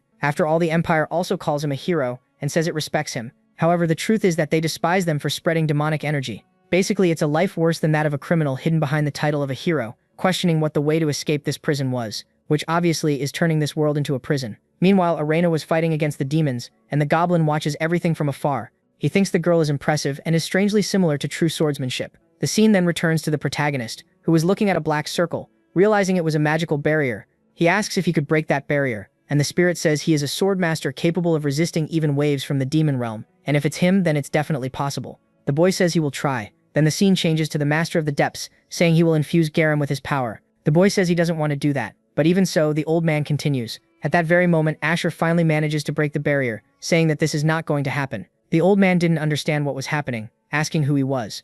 At that, the boy is released, and Asher says he thought he was a hero, but in truth he is worse than a demon. Hearing that, of course the man was going to get angry, telling him not to meddle where he wasn't invited. Our boy defends against every blow, and then he leaps, heading toward the old man. And in the middle of that situation, he thinks the Master of the Depths is truly pathetic. Meanwhile, the old man can't believe Asher broke his black magic, mentioning that he is no ordinary swordsman, and Asher says he can't just stand by while he turns the world into a nest of demons. However, the man, already furious, says he is no one to challenge the great hero Crocus. He cannot overcome the great power of black magic, claiming that he fully restored his body with black magic. And then the protagonist says he is not a hero, but rather just a traitor who sold humans out to the demons, but the guy just tells him to shut up, launching his black magic toward our hero, saying that the power of darkness destroys the mind and drives a person insane. No matter how strong he is still just a mere human, and definitely won't withstand the wave. However, the opposite happens, and incredibly enough, our boy manages to counterattack by nullifying the magic, saying that, unfortunately, that kind of thing doesn't work on him. A mental attack like that won't shake a swordmaster, and having no other choice, the old man says he will crush him with brute force. Asher was already in his defensive stance, and then the old man unleashes his sequence of attacks. The protagonist keeps defending, and at that same instant, an explosion happens. Our boy disappears, and the old man, approaching Garen, apologizes for showing him such a different side of himself, and says he hoped he would understand. In the past, he lived his entire life with hatred and resentment toward the demons, and with a determination focused on protecting the world, he chose to become the agent of the depths. He had endured a long and lonely life underground, and it was all for the peace of the Empire. However, the Empire simply erased his existence, saying that the rift must not be known by the Empire. On top of that, they said he was a dangerous being, contaminated by the air of the demon realm.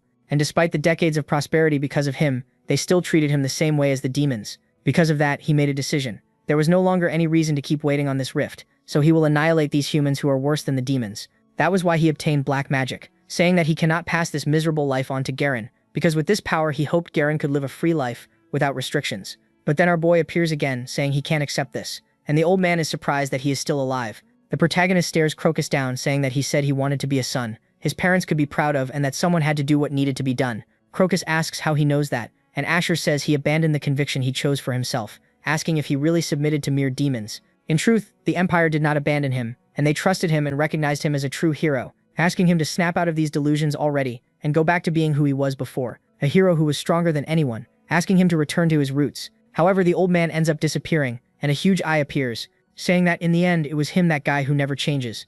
Asher asks what that thing is, and it replies that it is basically the master of black magic, and then the protagonist asks if it was the one who turned Crocus into this thing.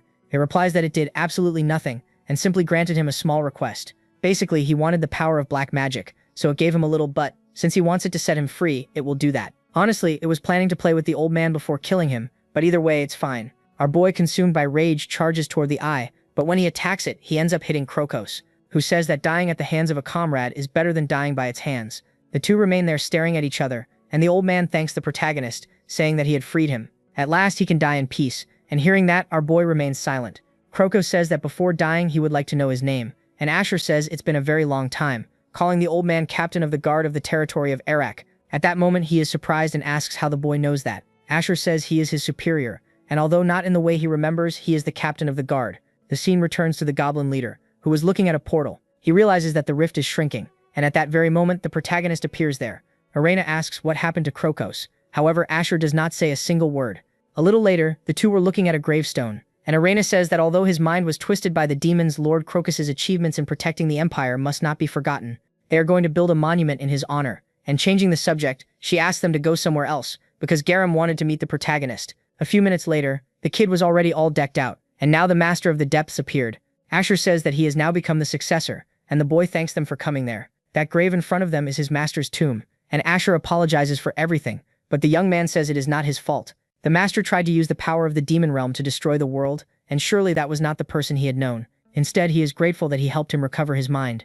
Soon after, a flashback appears with Crocus, saying that he thought he recognized that sword skill, and he was definitely right, and Asher asks how someone like him ended up that way. He replies that the demons took advantage of him in a moment of weakness and twisted his heart, and that he guessed he was just a weak human after all. Honestly, I wanted to be strong like the captain. And at that very moment, Garam appears, and then the old man apologizes for everything. Anyway, they are going to begin the succession ceremony, even if it is late. Even the reluctant Garen accepts, and with a smile on his face, the old man says it was good to meet the protagonist. Before anything else, he wanted to speak only with his disciple, asking to be left alone with him. Asher agrees to everything and says he hoped they would meet once again someday. Returning to the present, our boy was deep in thought, and Garen says that even so, it is not easy to overcome those feelings. The kid was really feeling awful, and at that very moment, a demon appears. Completely casually, she says she brought some of the master's study books, and she is immediately surprised to see that Arena and the protagonist were there too. Arena was almost drawing her sword, but the little boy says there is no need to worry, because that demon has now decided to work as his assistant. She says that when the rift closed, she had nowhere else to go and had to hide, but incredibly enough, her master did not kill her, and simply took her in. Honestly, she was treated badly in the demon realm, so staying like this with her master is much better. Our boy just watches the conversation, and then Garam tells them to take care. And with everything settled, a little later, they leave the lower part of the castle, and Arena asks if it is not dangerous to make a demon his assistant, and Asher says that even though she has done some things, she does not have the strength or malice to hurt people. Besides, having someone accompany Garen will help him escape loneliness, and on that point, he has a point. At that very moment, Cain appears with a bunch of soldiers saying that he came there to escort the protagonist. Suddenly, they kneel down, asking the boy to accompany them, because the Great Emperor wished to meet him personally. A little later, Asher was already greeting the Great Emperor. The man asks him to raise his head, saying that he holds his achievements in high regard. Apparently, he is the only person he can trust now. After all, the so-called heroes are falling and disappearing one by one. In any case, he must reward him for saving the Empire, and as a sign of his gratitude and trust, he will grant him this reward. A bunch of guards begin bringing in a box, and the king says that he seems like the perfect person to possess this item. Asher was curious to know what it was, and after opening the box, the scene changes to a short time later.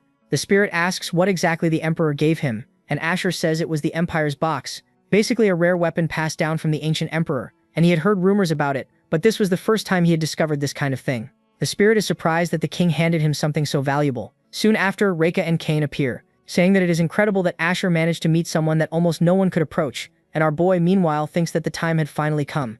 And calling Reika, he says that he has something to tell her. A short time later, the girl says that he is leaving so suddenly. Wow, he accepted it that easily. Our boy says he does not know when he will see her again, so he asks her to focus on her studies. After all, there is something he needs to do, thinking that he is going to take care of everything that annoys him. Soon after, the girl leans on our hero's shoulder, asking him not to die wherever he goes. He looks at his companions, thinking that it was good to have met Arena, thanking her for everything so far. With everything settled, he leaves the castle, and Reika says that nothing bad will happen. He is very strong and obviously will survive wherever he goes. At the same time, a flashback appears with the protagonist saying that he will be a little late, asking them to lock the doors and take good care of the house. Arena thinks that the image of her father going to the battlefield as if it were nothing. They've kept coming back to your mind since that fateful day. Shortly after, the spirit asks where they're going, and Asher says they're heading to the kingdom of Rabia. Basically, it's a place ruled by his old friend. According to the information, apparently the kingdom has fallen, and right after that, Tarkin appears. Asher says it looks like he's free now, and the goblin says that fortunately he kept his promise. That's why he'll definitely remember the boy, and they'll surely meet once again to fight again. When that happens, he'll definitely defeat him, and Asher says he'll be ready. The two share one last stare, and then the goblin leader starts running into the forest. The spirit says that monsters are also enemies of humans, asking if it's really okay to let him go like that. But the protagonist says he had promised not to hurt humans, and since he's a warrior, he'll definitely keep his word. Our hero walks through the forest, and meanwhile Kairos watches from above, thinking that he's definitely a mysterious boy, and he had been investigating his past, and he is the adopted son of the Lord of Arak, and he used to be a troublemaker, causing all kinds of problems. But suddenly he became a swordmaster overnight, and he was even acknowledged as a disciple by a swordmaster. He had achieved great feats in a short period of time, and it's very hard to believe, wondering if it's possible for someone to change that much. Anyway, he's been suspicious of him ever since they started working together. To be honest, he had always been curious about his true identity until he found some very interesting information, wondering who the protagonist really is. Man, the pieces are starting to fall into place for Kairos.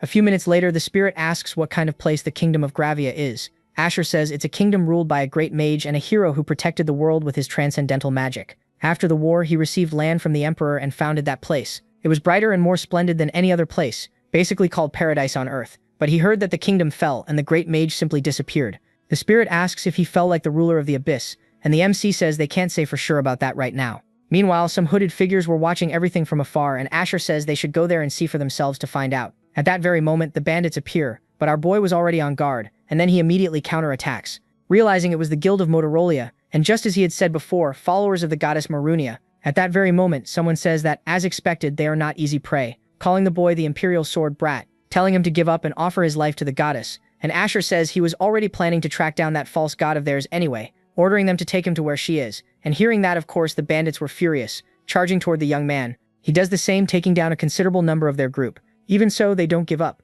and a little later, Asher calls out to one of the group members, saying that if they don't want to get hurt anymore, they should bring Marunia there. However, the guy says that's pretty unlikely to happen, because before that happens, he'll die by his hands. Looking at the situation, Asher thinks that he finally revealed himself, mentioning that his sword skills are far more refined than before. This is the guy who attacked our hero in the past, and he confidently says he's going to finish him off. At the same time, a huge explosion happens, and then someone says they're blocking the way. The one there was Hyvan, who is surprised that Asher is there. Then he immediately realizes that was the Motorola group attacking the boy. Anyway, those assassins dared to lay a hand on his disciple, and at that very moment, Asher asks him to wait a bit, saying that if the assassin doesn't want to die, he should quickly say where their base is. With all the mess settled, Hyban says it's been a long time, but even so, Asher hasn't changed at all. Changing the subject, he asks if Reika is doing well, and he answers yes, since she even enrolled in the academy. By coincidence, he's heading to the Empire too, so maybe he would visit the girl, assuming that if he brought Marunia's head, the Emperor would be pleased. And then the spirit asks if this man really is a swordmaster. He definitely knows this aura, and right after that, the two stand before a gate.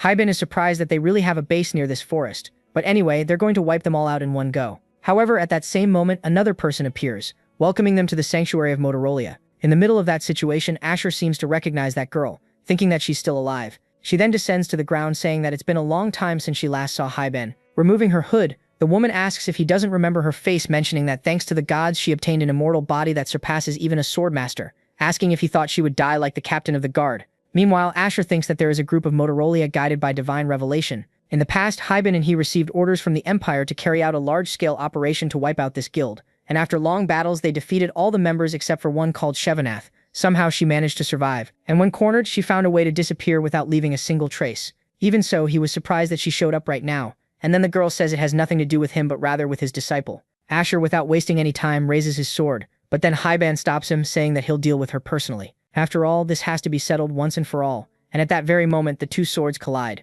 Shivanath asks if he really wants to fight her, and Hyban says that he'll exterminate her entire guild. The fight continues, rolling around, and Asher thinks it's surprising that the woman can defend against a sword charged with aura. Right after that, she says he shouldn't underestimate divine power because they are mere ignorants who do not believe in the gods, asking if he thinks he could surpass the power of the great divinity. Their swords clash once again, and Hyban, all chill, says that she's way too fanatical. At that moment, the guy activates his cheats and sends the poor girl flying, telling her not to underestimate him, mentioning that all she did was keep running away, and now she dares challenge him while relying on her god's power, asking if she thinks a swordmaster is a joke. However, the girl says that his age of heroes had already ended, and casting a spell says that they will kneel before the power of the divine. Man, nothing good is coming from that, and Hyban asks what she was trying to do. At the same time, the man feels something, realizing that he couldn't breathe. The spirit says that this is divine power suppressing superhuman strength, and incredibly enough, it was also affecting the protagonist. The girl there was already completely convinced, saying that inferior beings were daring to defy the great god. Then she kicks Hyban, sending the poor guy flying away. She also approaches Asher, telling him to consider himself blessed for being able to join her group.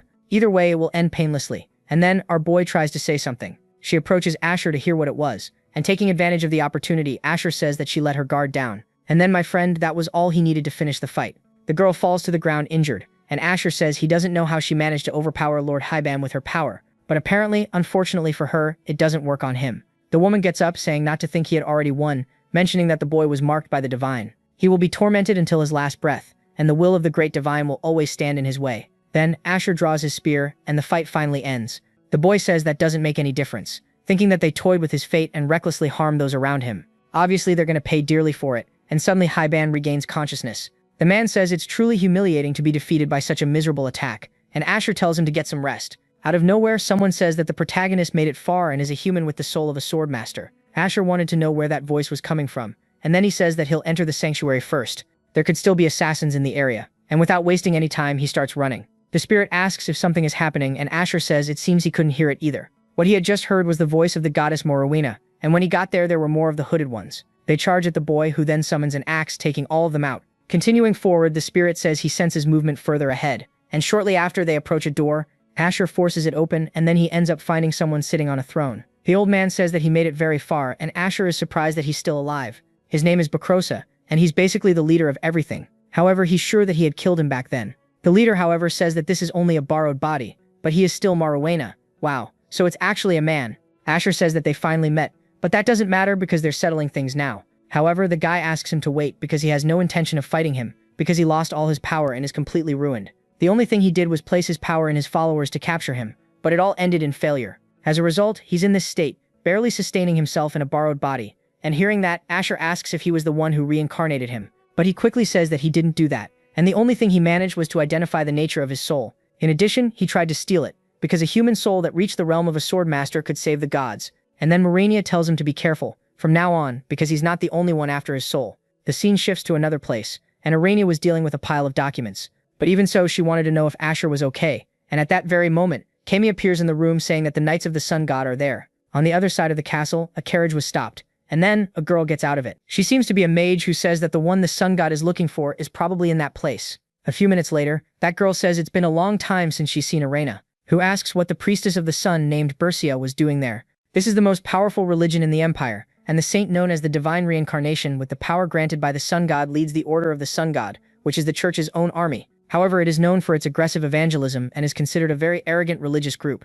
Right after that, the girl says she heard a rumor that a few days ago the empire was almost attacked by demons, and that a certain swordsman named Asher prevented that whole disaster, asking where he is now. The scene then returns to the protagonist, and the god says that gods are incomplete beings. Each one sustains their existence and gains power through human faith. And when humans lose faith, the gods lose their power and end up disappearing. But since he has the soul of a swordmaster, he could free the gods from their dependence on humans, thus becoming self-sufficient and obtaining omnipotent power along with eternal life, basically becoming completely detached from humans, asking how any god could not desire that. Hearing that, Asher says it is pure arrogance, because he depends on humans and still wants to rule over them. However, the man says he once led Motorola's loyal followers. He had given them his power to capture the protagonist, but they ended up failing and leaving him in this pitiful state. Then Asher says it was a fitting end for his arrogance, asking if they should put an end to this now. At that moment, the old man starts laughing, saying that he is quite eager for his final battle. At that very instant, the ground begins to shake, and then the place was about to collapse.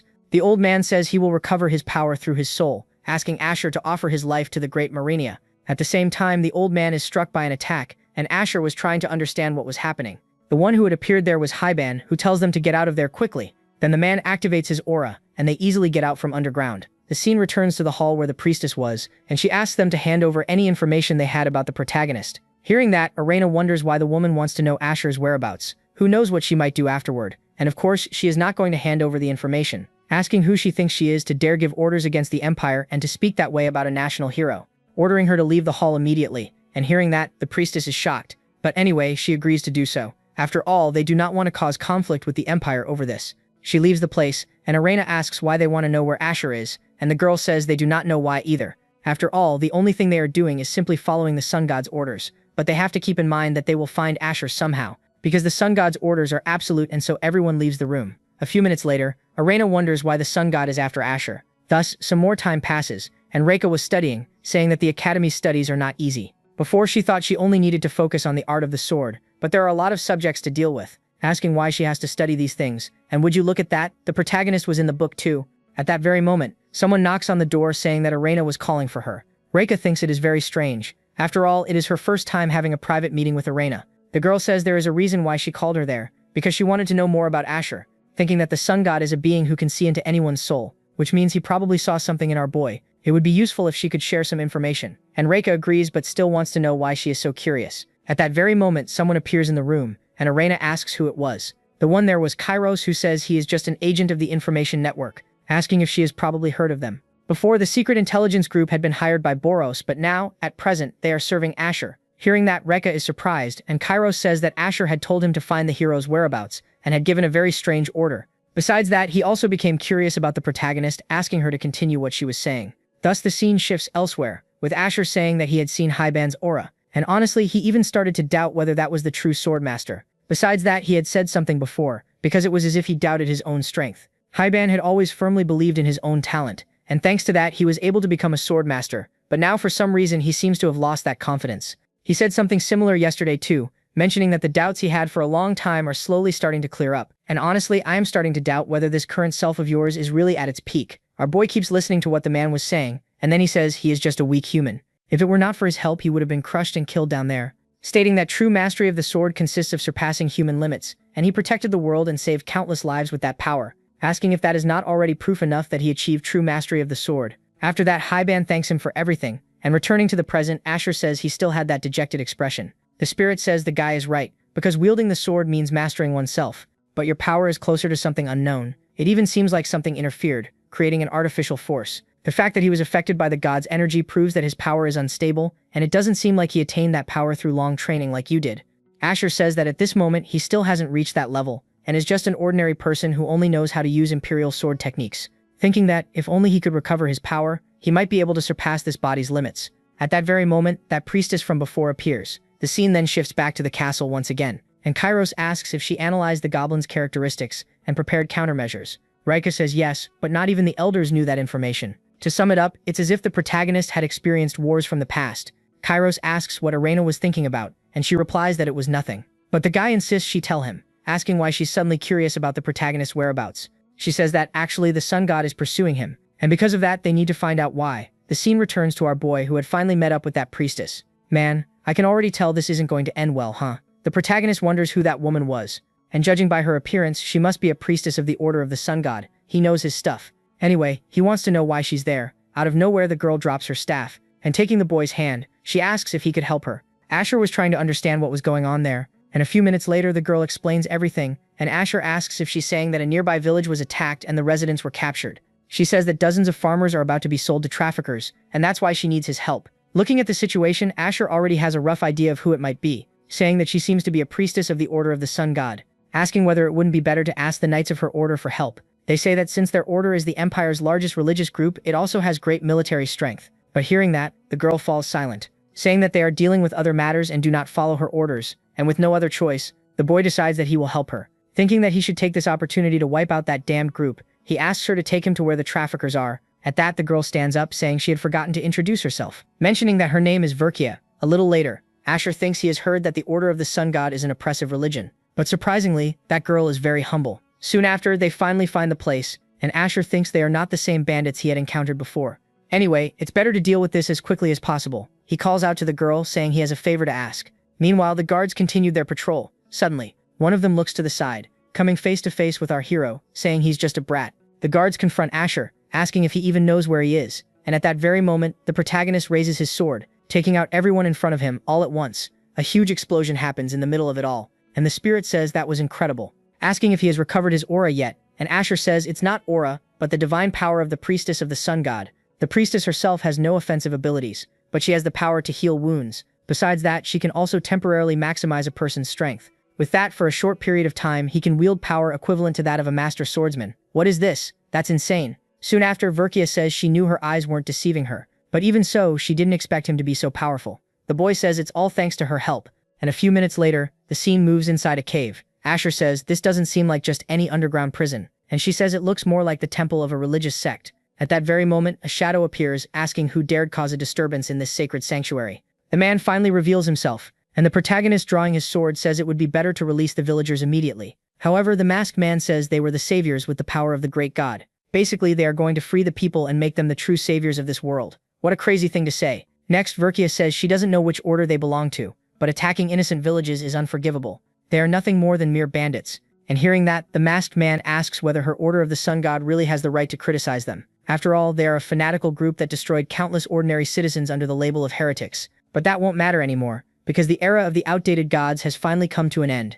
At that very moment, a bunch of torches are lit, and the masked man says that soon the new god will descend upon this world. Man, a bunch of people were piled on top of each other, and the masked man says the true savior is about to arrive. The two of them are horrified by the sight before their eyes, and Asher can't believe his group was doing this to people. It really is an extremely cruel act. And hearing that, the masked man just laughs, saying that, for the salvation of many, the sacrifice of a few is unfortunately inevitable. This will be a reward for the gods, for they must be honored. At that very moment, an enormous darkness appears in the sky, and the priestess notices something, saying that the altar's energy is penetrating the man's body. And without moving a single muscle, Asher thinks that all of this was done to summon this thing. The aberrations are monsters from another dimension that are neither divine nor demonic. They are completely hostile to human beings, and possess transcendental power capable of destroying an entire city. In the past, a person who worshipped the power of the aberrations tried to use forbidden magic to summon them with the intention of bringing about humanity's downfall. And as a result, Oriana's homeland, the Dark Elf Forest, was completely annihilated. Then the huge monster fully transforms, and the spirit says they have to stop this before its true form descends into this world.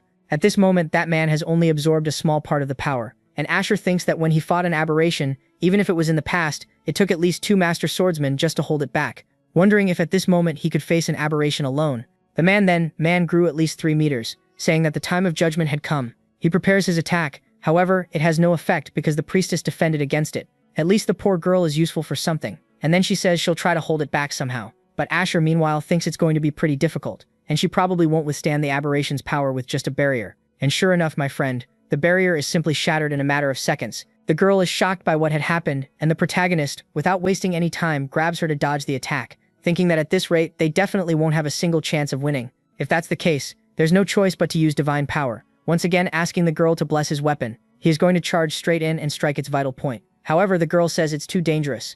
Even so, our hero was determined to do it, asking her to lend him her strength one more time. And with no other choice, the girl does what Asher had asked. Without wasting any time, he grabs his enhanced weapon, charging at that shadow. He manages to drive the weapon into the monster's chest. However, the darkness was very powerful. He couldn't let go of his weapon, almost being devoured by that cursed darkness, but I don't know how. The kid somehow finds a way around it all, and then passes right through the monster. Incredibly enough, he managed to defeat it, and not even Asher could believe what he had done. With the battle over, the priestess begins to heal the boy, saying that it had finally come to an end. Asher thanks her for healing him, and the priestess says that she should be the one thanking him because he had saved everyone. All the villagers perished, but thanks to him they avoided an even greater disaster. In any case, they need to pray for the souls of the villagers, asking for everyone to rest in peace. Yeah, this girl is actually pretty nice. Then a day passes, and the priestess says she hadn't even asked what his name was, asking what he is called because he will be remembered forever as a hero of the Order of the Sun God. When Asher was about to say his name, he changes the subject, saying he'll tell her when they meet again, because he plans to visit the great church of the Sun God soon. Hearing that, the girl says she understands, so from today on she will remember his face very well.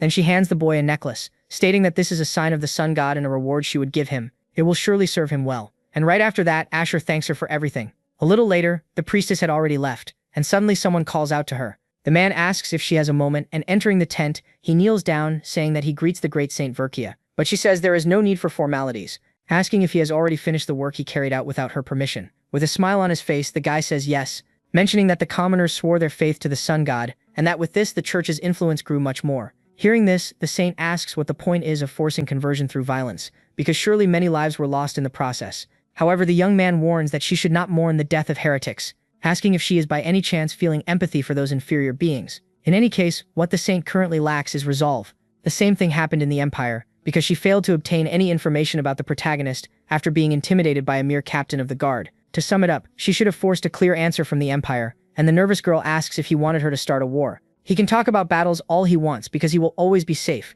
but the only ones who ever die in war are innocent citizens. Then the commander says he understands that she worries about the people. After all, before being chosen by the gods, she was just an ordinary girl from a small village. With the conversation over, the annoying guy finally leaves, and the priestess thinks that she is the divine representative, but in truth she has no power of any kind. She was born and raised in a small rural village, and on an ordinary day she was chosen by the sun god and received that divine power. With that, she was able to rise to the position of priestess of the sun god. However, the knights of that group are nobles, and to them, serving a commoner is basically unacceptable. In the end, they completely ignored her, expanding their influence through violence. While doing so, they gave themselves over to their power games, dragging ordinary people into war to be sacrificed. In the middle of that situation, the girl even sheds a tear, wondering why God chose her, saying that if someone as reliable and courageous as the protagonist could lead the Knights of the Sun God, the story would be completely different. Then the scene shifts to our boy, and the spirit asks if he is really planning to go to the Church of the Sun God. But he says that Maruna had warned him to be careful. Other gods may be looking for him, and the Sun God may be one of them, so it is better not to get involved. A little later, Asher stands before a gate, saying that this is the entrance to the kingdom of Rabia. The spirit asks how they are going to enter a gate that is locked. Then Asher touches a stone and a secret passage opens, saying that this is a method a great mage once taught him. A powerful mage cast a barrier around the kingdom to protect its citizens, so entering without permission would not be easy. But his case is different because this method was secretly passed down only to trusted companions. The spirit says it is no wonder they call this place paradise. And at that very moment, someone attacks our boy, asking who was there. A hooded girl appears, and Asher keeps watching her, thinking that this girl is definitely very familiar. Then the girl says that this is a secret passage that only authorized individuals may enter, asking once again who the young man is. Right then, Asher remembers who she was, and at the same time, two more people appear at the scene. Everyone was staring at the protagonist, and then one of the soldiers recognizes Asher, saying that he is that guy whom he had seen in the Empire. Basically, they had met at the Gate of Swords. He easily opened the first gate and walked in like it was nothing. But there is still more to the story, because after he passed through, the Gate of Swords completely collapsed. Seeing the situation, the girl says that he definitely must be a demon. Everyone immediately raises their weapons to face the boy, and the spirit asks what they are going to do because the two are already ready to fight. And drawing his sword, he says there is no way to avoid it, and he will have to deal with them, right? Everyone is surprised by the skill Asher had just used, but without wasting time, they jump straight into the fight. Asher manages to block the blow, wondering if that guy was not the best at the academy. His stance is fairly decent, but even so, he is still nowhere near his disciple. Then the guy is thrown far away, and the hooded girl steps to the front of the fight. She charges at our hero, using some kind of water ability, asking where he got that gauntlet, and how he can use that spatial magic. The young man says it is a gift from his master, and his name is Haiban. Right away, the girl backs off, saying that now that he had mentioned it, she had heard some rumors. Apparently, Haiban had a disciple in some territory, so he must be the swordsman everyone talks so much about. Full of confidence, Asher says that is exactly right, and his master also taught him the way to this passage. To make it easier to understand, he came there to meet the Lord of the Kingdom of Rabia, who is a close friend of his master. With everything settled, the hooded girl says they were there investigating the cause of the fall of the Kingdom of Rabia. Introducing the guy beside her, she says his name is Poitan, and he is a swordsman from the Kingdom of Rygan. The other one is Reuben, and he is a historian. And lastly, her name is Badri, and she is a mage. Hearing that, Asher says that she must have learned that magic from someone, because he heard that the lord of this place had a disciple, and she was probably there to find her master. At that, Badri is surprised that he knows all that, stating that she is a student of the Lord of the Kingdom of Rabia. The spirit asks how he knew that, and Asher thinks that he saw this when he was just a child. The archmage raised a child as his adopted daughter to be his successor, and now that child has become a very beautiful young woman. Then she says that she stayed away from the Kingdom of Rabia for a long time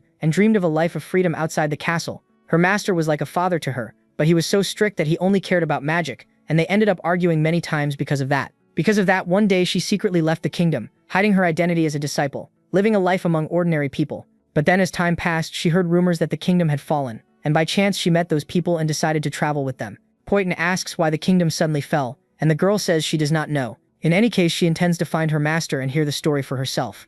At that very moment, the group comes across a door, and she says that this is the entrance to the Kingdom of Rabia. Without wasting time, Asher says he will go first, because there may be monsters or demons there, telling them to stand guard. Thus, the boy finally opens the door, being surprised by what he saw. The city was completely normal, and Asher asks if this really is a fallen kingdom. They start walking around the place, and the girl says that the kingdom of Rabia looks the same as always. However, Asher, in his thoughts, realizes that he was feeling a threatening presence. Then Poitin approaches a little stall, asking the man how much that fruit cost. However, when he looks at the old man, he didn't seem very friendly. The mage also tries to talk to the residents, asking if she has heard any rumors about the archmage, but Ruben says there's no point. To make it easier to understand, the people in that place literally no longer have their souls, and Asher, observing the situation, says that they are all already dead and are only repeating the actions they performed in life. This is practically a city of living corpses, and Poitin asks how that happened. But of course Asher had no idea, thinking that he had seen countless battlefields and destruction, but had never witnessed anything so bizarre. Then Ruben says that the archmage wanted to create the one true paradise on Earth,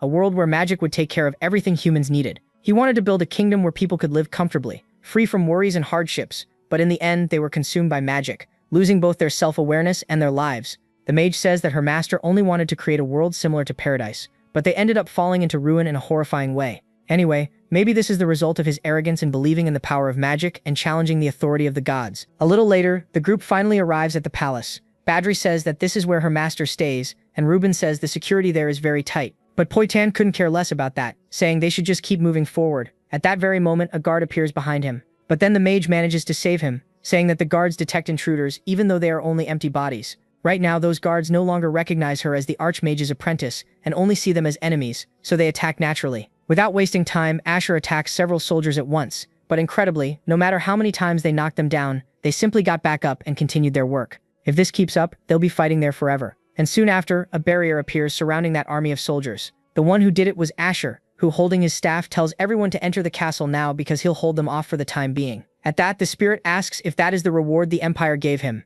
Basically, it's a rare weapon from the Imperial Vault that the Emperor gave him. In short, a staff that generates a barrier that was even used in war to restrict enemy movements. Even so, it's only a temporary spell and obviously won't last long, right? Everyone starts running into the castle without wasting time, and at that very moment, as usual, one of the idiots ends up falling. At the same time, unfortunately, the barrier breaks. And then, my friend, the guy already knew he was screwed. A few seconds later, everyone realizes that Ruben had been left outside, and by this point, the barrier has definitely already disappeared.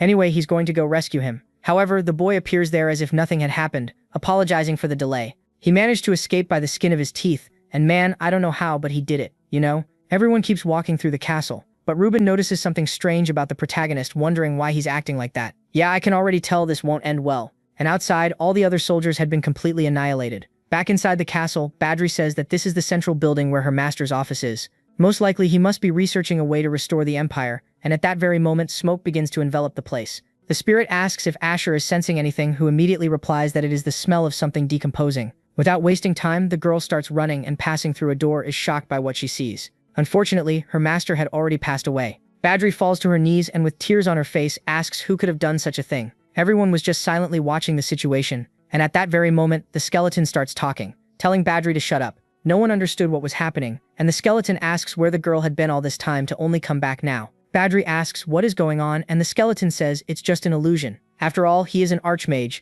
and a trick like that is nothing to him. Changing the subject, he says she must have already seen the ruins of the fallen kingdom on the way there. The residents she saw were also fakes placed there as decoys, and the real residents are already safe, living in an underground city. At that moment, the girl is happy that everyone is okay, and Poitin asks why the archmage made it look like the kingdom had been destroyed, and the man says it was because of the demons. A high-ranking demon has its eye on the kingdom of Rabia, and honestly, that is too much to deal with alone. So he staged the kingdom's fall to evacuate the citizens and buy time to find some way to solve it. But that doesn't matter now because he is happy that his daughter had returned, apologizing for having been so distant all this time. Besides that, she brought some friends, and looking at the protagonist, he asks if he wasn't Hiban's student. They must all be tired, so they can leave now, because he needs to have a long talk with the boy. With everything settled, the whole group leaves the room, and then the skeleton says that it has already been quite a long time, calling our hero captain of the guard, and Asher says that, as expected, he recognized him in a single second. The skeleton says that he may look different, but he can surely feel that his soul is the same. And then Asher asks what the hell happened to him. He replies that it is a curse tied to the power of heroes, and in the end he destroyed his own kingdom with his own hands.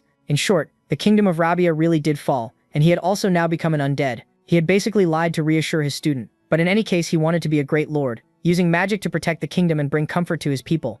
However, the opposite happened because that power ended up draining human souls and bringing the kingdom to total ruin. That was when he realized that the power of heroes, once used to save the world, is paradoxically a dangerous force that can also bring destruction. Hearing that, Asher says that Hyban also had his doubts, because he questioned the true nature of his power and whether his skill with the sword was really the right path. The Archmage says that is exactly it, saying that he must have already witnessed the fate of the heroes of the past.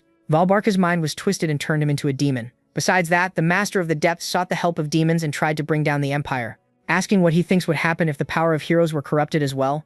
Basically, they would have a catastrophe on a completely different scale from the Demon King's invasion, and that is why he sacrificed all his power and life to forge that sword, asking Asher to take it, mentioning that it is called Fenrir and that it has the ability to absorb the power of heroes. It is the only salvation that could bring the Age of Heroes to an end, and for that reason he has a request to make of the captain of the guard. To be more specific, he wants him to use this sword to put an end to his life. He is the only one he can trust to do that. And hearing that, our boy was trying to process everything, wondering if the Archmage wanted him to take the life of another dear friend with his own hands. Once again, the two of them stay there in silence, and having no other choice, our boy only apologizes. He drives the dagger into the Archmage, who is then finally freed. The boy realizes that the magical illusion was disappearing, and all of it was being absorbed by that blessed dagger. The old man finally returns to his original form, thanking the protagonist for doing that. He can finally rest in peace, and Asher asks if this is going to be goodbye. He replies that yes, tomorrow he will say goodbye to his student for the last time, disappearing completely along with his kingdom.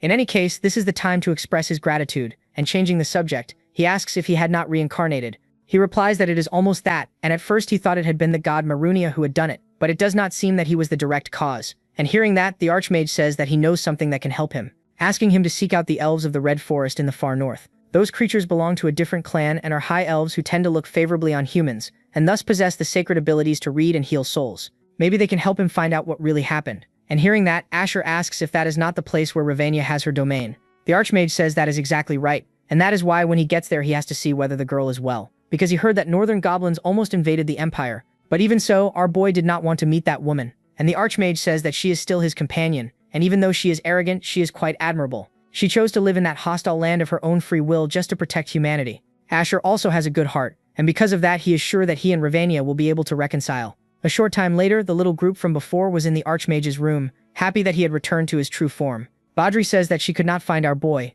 and her father says that he has already left. The boy is busy carrying out Hyban's orders, and it is a shame, but he also needs to leave, and Badri asks where he was going. He replies that the demon's surveillance is getting worse, and at this rate he may no longer be able to protect the kingdom. In any case, he plans to hide it and take refuge in an underground city. The girl says she understands, asking when they will meet again, and the old man falls silent but asks her not to worry. After all, they will not stay there for very long. And then at the same time he hands the girl a kind of amulet. He says that with this pendant she will be able to use barrier magic, and he hoped that she would become an excellent mage. The girl is happy with the gift, and then the old man says that it was a pleasure to meet all her friends. In any case, it is almost time to close the kingdom, so it is better for all of them to leave now. Wishing his apprentice a good journey, she finally leaves, and then the old man stays there alone in the dark. At that very moment, Asher appears there, and the Archmage says that he has already handed over his magic, so his work is already done, mentioning that the captain of the guard should leave as well. And in the end, all humans turn to dust, asking him not to be sad. Hearing that, our boy falls silent, but in his thoughts he asks the Archmage to rest in peace. He finally leaves the castle as well, and Reuben merely watches the situation, saying that it is very tragic. A kingdom that was considered a paradise met an end like this. But then Asher suddenly tells him to shut up. At the same time he attacks Reuben, asking how he still dares to remain there, calling the boy a filthy demon. So that one is a demon. At that very moment he starts laughing, saying it's no wonder he has been so cold. Either way, he is quite intelligent, calling our boy the one who does not change. Honestly, he is very perceptive, because he completely hid his magic and even disguised himself as that human. The spirit says it could sense absolutely nothing, asking how Asher knew that he thinks he knows that voice, because it is the voice of the demon who toyed with him and caused Krokos' death. Then the demon asks to introduce himself once again, mentioning that he is the supervisor of the demon realm called Bafula. Asher thinks he has heard that name before, and he is a being recorded in the forbidden books in the Empire's underground library. He is described as the god of the demon realm, and Krokos probably should have read those forbidden books as well, and had searched for them to obtain this magic. Raising his sword, the protagonist tells him to get straight to the point, asking why he appeared before him. Who, with a laugh, claims he only came to see what this so-called paradise was like, but it seems it was a failure, and it is sad that someone thought they could build a kingdom with such inferior magic. Besides that sword he had received interests him, and he would certainly be happy if the protagonist handed it over. It has some rather interesting abilities, and perhaps destroying the human kingdom would become much easier with it. Obviously our hero was not going to hand it over so easily, right? And charging at the demon he tries to land a blow, but incredibly enough it has no effect, and Bafula says that he is the god of the demon realm, and things like superhuman strength or mastery of skills mean nothing to him, and honestly killing him would not be a problem. At that very moment, Asher is sent flying, and the demon, summoning a portal, says that is enough playing around for today. But he has to stay sharp because next time he will definitely take that sword. Until then, that is how things will stand. And then the spirit asks if Asher is alright, who, observing the situation, lets out a laugh, thinking that this was a level of power he had never felt before. A short time later, the spirit asks how Asher feels, who asks if he knows anything about Bafula. The spirit says he is a divine being above even the demon king, and he has also been involved in the creation of the demon realm since the beginning of time. Besides that, he not only watches over the demon realm but also observes all worlds, and Asher says that guy already knew the sword had been given to him, and had also called him the one who does not change, once again asking what that could mean. The spirit says that Bafula probably knows about his past life and is also referring to how for decades he never stopped using his sword and perfecting his skill. Hearing that, Asher thinks he could be the cause behind all of this. He may also be killing the heroes of the past one by one, and it is very likely that he will join forces with the Demon King to destroy the kingdom, which means that defeating him with swordsmanship alone definitely will not be enough, and for that reason he will need overwhelming power. At that very moment, a huge shadow appears, and Asher is surprised that creature is still alive. That is the same bandit from before who absorbed the aberration's power, and the man says that the power of a great god would not be defeated so easily by someone like him. Without wasting time, Asher draws his sword, and then the shadow says that this time it will make sure to defeat him. With just one punch, our boy is sent flying, who thinks he is still tired because of his last fight. The monster says his end has come, declaring that it will take its complete form and become the great god of this world. Our hero was still very tired, and at that very moment, someone asks what kind of god causes a disturbance in her sacred domain. A girl appears at the scene asking who they are. Incredibly enough, the monster answers by saying it is a god, ordering the girl not to interfere, but she questions how a mere aberration dares to act as if it were a god, and why it does not leave right now. At that, the creature becomes furious and charges at the girl, and right then the spirit realizes that woman is dangerous. The girl was just watching the situation, and with complete calm she strikes the creature. It is defeated easily, and the girl says that this is her domain, and within this place her power and authority are absolute. At that very moment, an explosion happens, and the spirit asks who that woman is. Then she approaches our hero, asking if the traveler was alright. She seemed to recognize Asher's soul, who replies that it has been a very long time, calling her the nameless god. Shortly afterward, the girl already realized that the protagonist was the captain of the guard, asking why he was in that form. Meanwhile, a soldier says he heard a loud noise coming from the other side of the forest, asking what happened, and the guy says it seems an explosion was caused by the destruction of something. The priestess was watching everything from afar, wondering if the protagonist was in that place. The commander then orders them to change course and move their forces toward the forest, thinking that it seems the search area to find Asher is shrinking little by little. The scene then shifts to a house, and Asher says that thanks to her he is feeling a little better. The girl says she will bring something for him to eat, and the spirit asks how he knows her, saying that she once held the status of a goddess and is on the same level as the sun god in Marwenia. The spirit is surprised that a god is living in the human world, and Asher says that she is the only god to descend to earth. The nameless goddess was once worshipped as a deity, but she abandoned her divine name and ended up descending to the human world. Because of that, she lost all her abilities and now lives as a human. However, within her own domain, which is this forest, she can wield the absolute power of a god. A little later, the girl says that the protagonist has been through a lot, and not only did he lose the friends from his past, but he is also being attacked by demons. Asher says that is exactly it, mentioning that even after death he cannot escape a life of misery. However, the goddess says that in this twisted world he is one of the most normal ones because his pure soul and high level of achievement bring envy from others. It was exactly for that reason that she recognized his worth and had chosen him. In the past, even though the protagonist did not believe in God, he was wary of that woman, and she felt the same way and wanted to make him her apostle. If he had accepted, he would have gained immense power, but unfortunately, he ended up refusing. Gaining power that way would not be an achievement of his own, and the girl says that is exactly why she wanted him as her apostle. She had seen many people succumb to the temptation of power, but he never hesitated, following only his own path, and honestly, he cannot understand how captivating that is to a god. Asking if he does not want to reconsider and become her apostle in this life, and hearing that, Asher says she definitely has not changed. At that very moment, someone knocks on the door, and man, the commander from earlier was there. The goddess appears at the door to receive them, and the soldier says they are the Solar Knights. To sum it up, they are looking for someone, asking if she knows a man named Asher. The goddess casually says yes, and calling the protagonist, she says he has visitors looking for him, and hearing that, our boy thinks she should have pretended not to know him, right? At that very moment, the commander gives a smile and drawing his sword, says that they have finally met. Right then, the kid thinks, shit, this was going to happen, and at the same time the priestess appears at the scene. Asher only watches everything in silence,